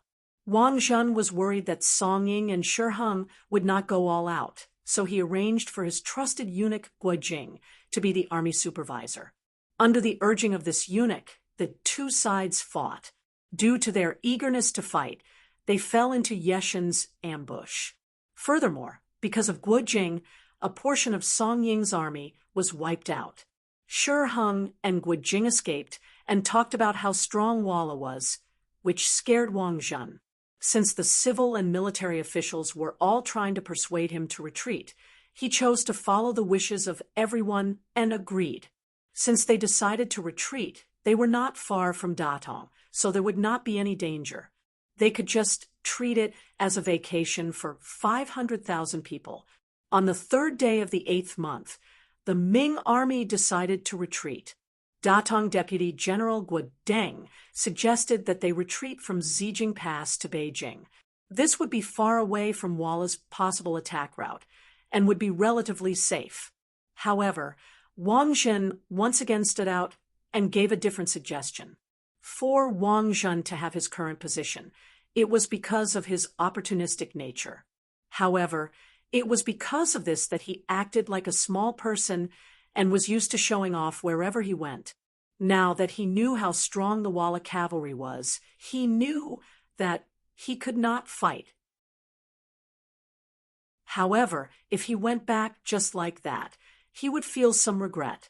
As such, he decided to satisfy his desire to show off. He suggested not returning to Datong, but to Shaanxi Yuzhou, Wang Zhen's hometown. He wanted to use this chance to show off. When he left Shaanxi Yuzhou, Wang Zhen was still a poor man. Now that he had unlimited power, he wanted to return to his hometown and show off. Due to Wang Zhen's insistence and the fact that Zhu Qizhen agreed, the army could only head toward Shaanxi Yuzhou. However, just as they were about to reach Yuzhou and were 40 miles away from Zijing Pass, Wang Zhen suddenly changed his mind and asked everyone to stop. The reason was that he was afraid that the army would trample on the crops in Yuzhou. Before the new year, he had obtained large amounts of potato seeds from the Yangjia village and Ministry of Revenue and planted them here. To protect these high-yielding crops, the army could not advance. This reason once again convinced Zhu Qizhen, and the army headed toward the Xian Manor. Regarding this, Yang Qindong still maintained his silence. At this moment, even if he tried to persuade them, what could he do? With his current identity and position, his words would not be accepted by Wang Zhen and Ying Zong. If he rashly suggested it, it would only draw their disgust. As the Ming dynasty army headed toward the Xian Manor, Yes Hen, who had been following behind, also started to have thoughts. Yeshen's main force of cavalry was only around 30,000 people, facing the Ming dynasty's main force of 500,000. He did not have confidence in winning in one battle. After following the Ming dynasty army for over 10 days and seeing the Ming dynasty army twist and turn around like a dumb bug, his heart slowly filled with confidence. It seemed like these 500,000 people were not strong and would not be able to take a single blow. As such, he gave the order to attack. Walla's elite cavalry split into two groups and attacked the Ming dynasty army. When Wang Zhen heard the news, he was very nervous and quickly retracted his army. He also sent Marquis Gong Shun, Wu Kezhong, and Governor Wu Kaqin to lead troops to resist the battle. In the end, they were defeated.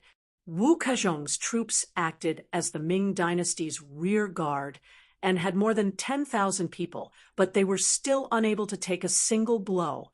After the defeat, he sent Duke Chengzhu Yong and Duke Yongshun Shueshi to lead 40,000 troops to Yaowa Ridge to fight with Yeshen. In the end, they were ambushed and completely wiped out. The troops that Zhu Yong led were the elites of the Ming dynasty, and they were mainly cavalry. After this force was wiped out, the Ming dynasty army had already lost the ability to fight with Yeshen. At the same time, their morale had also started to fall. Just like that, the day before the Ming dynasty army arrived at the Tumu Castle, they had already suffered heavy losses. They lost around 50,000 men, and their actual military strength, not including the transport troops and civilian workers, was less than 200,000. Furthermore, they had lost their elite cavalry. When Zhu Yong led 30,000 men into Yeshen's ambush and did not return, Zhu Qizhen and Wang Zhen were so scared that they peed their pants and ran back. On the 13th day of the 8th month, the army entered the Tumu Castle. When the army arrived at the Tumu Castle, the sky was not dark and the sun had not set. At this moment, they were only 20 miles away from Huailai County, and they could rush there in a short time. The moment the army entered the county, the Walla cavalry would not be able to do anything.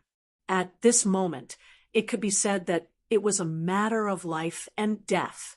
Wang Zhen was up to no good, and he ordered the army to stop advancing. It turned out that the 1,000-odd carriages that belonged to Wang Zhen had not arrived. These were the things that the border troops had given him along the way, and they were worth millions of silver.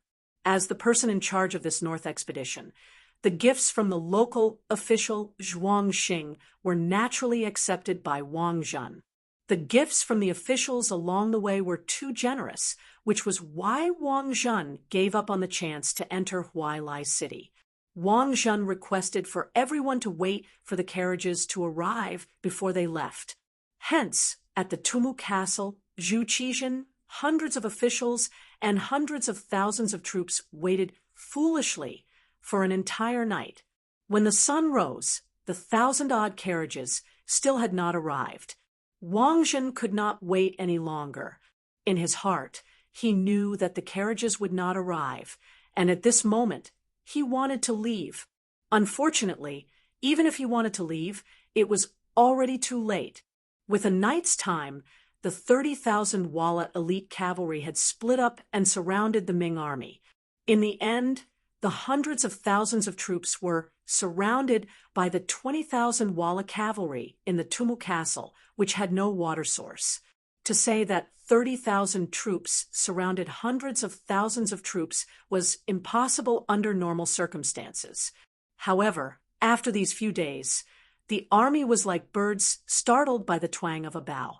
Their morale was all gone, and they had lost half of their original combat strength.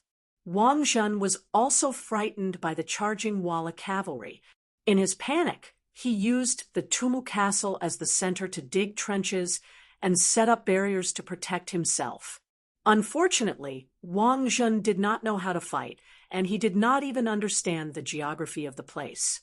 The Tumu Castle was located on high ground, and there was no water source, so it was not a place that could be defended.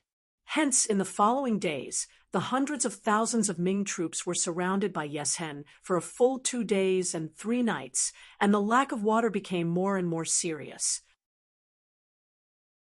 The Ming army dug 3 feet into the ground, but they could not find a single drop of water. Their morale was all gone, and their thoughts changed. 8th month, 15th day, Yeshen suddenly withdrew his troops. He said that he was not going to fight, and he even sent a messenger over to say that he wanted to negotiate. This was just him playing hard to get. You're tuning in to the Mystic Fist YouTube channel. Don't forget to subscribe and join us on this journey to catch the most captivating stories.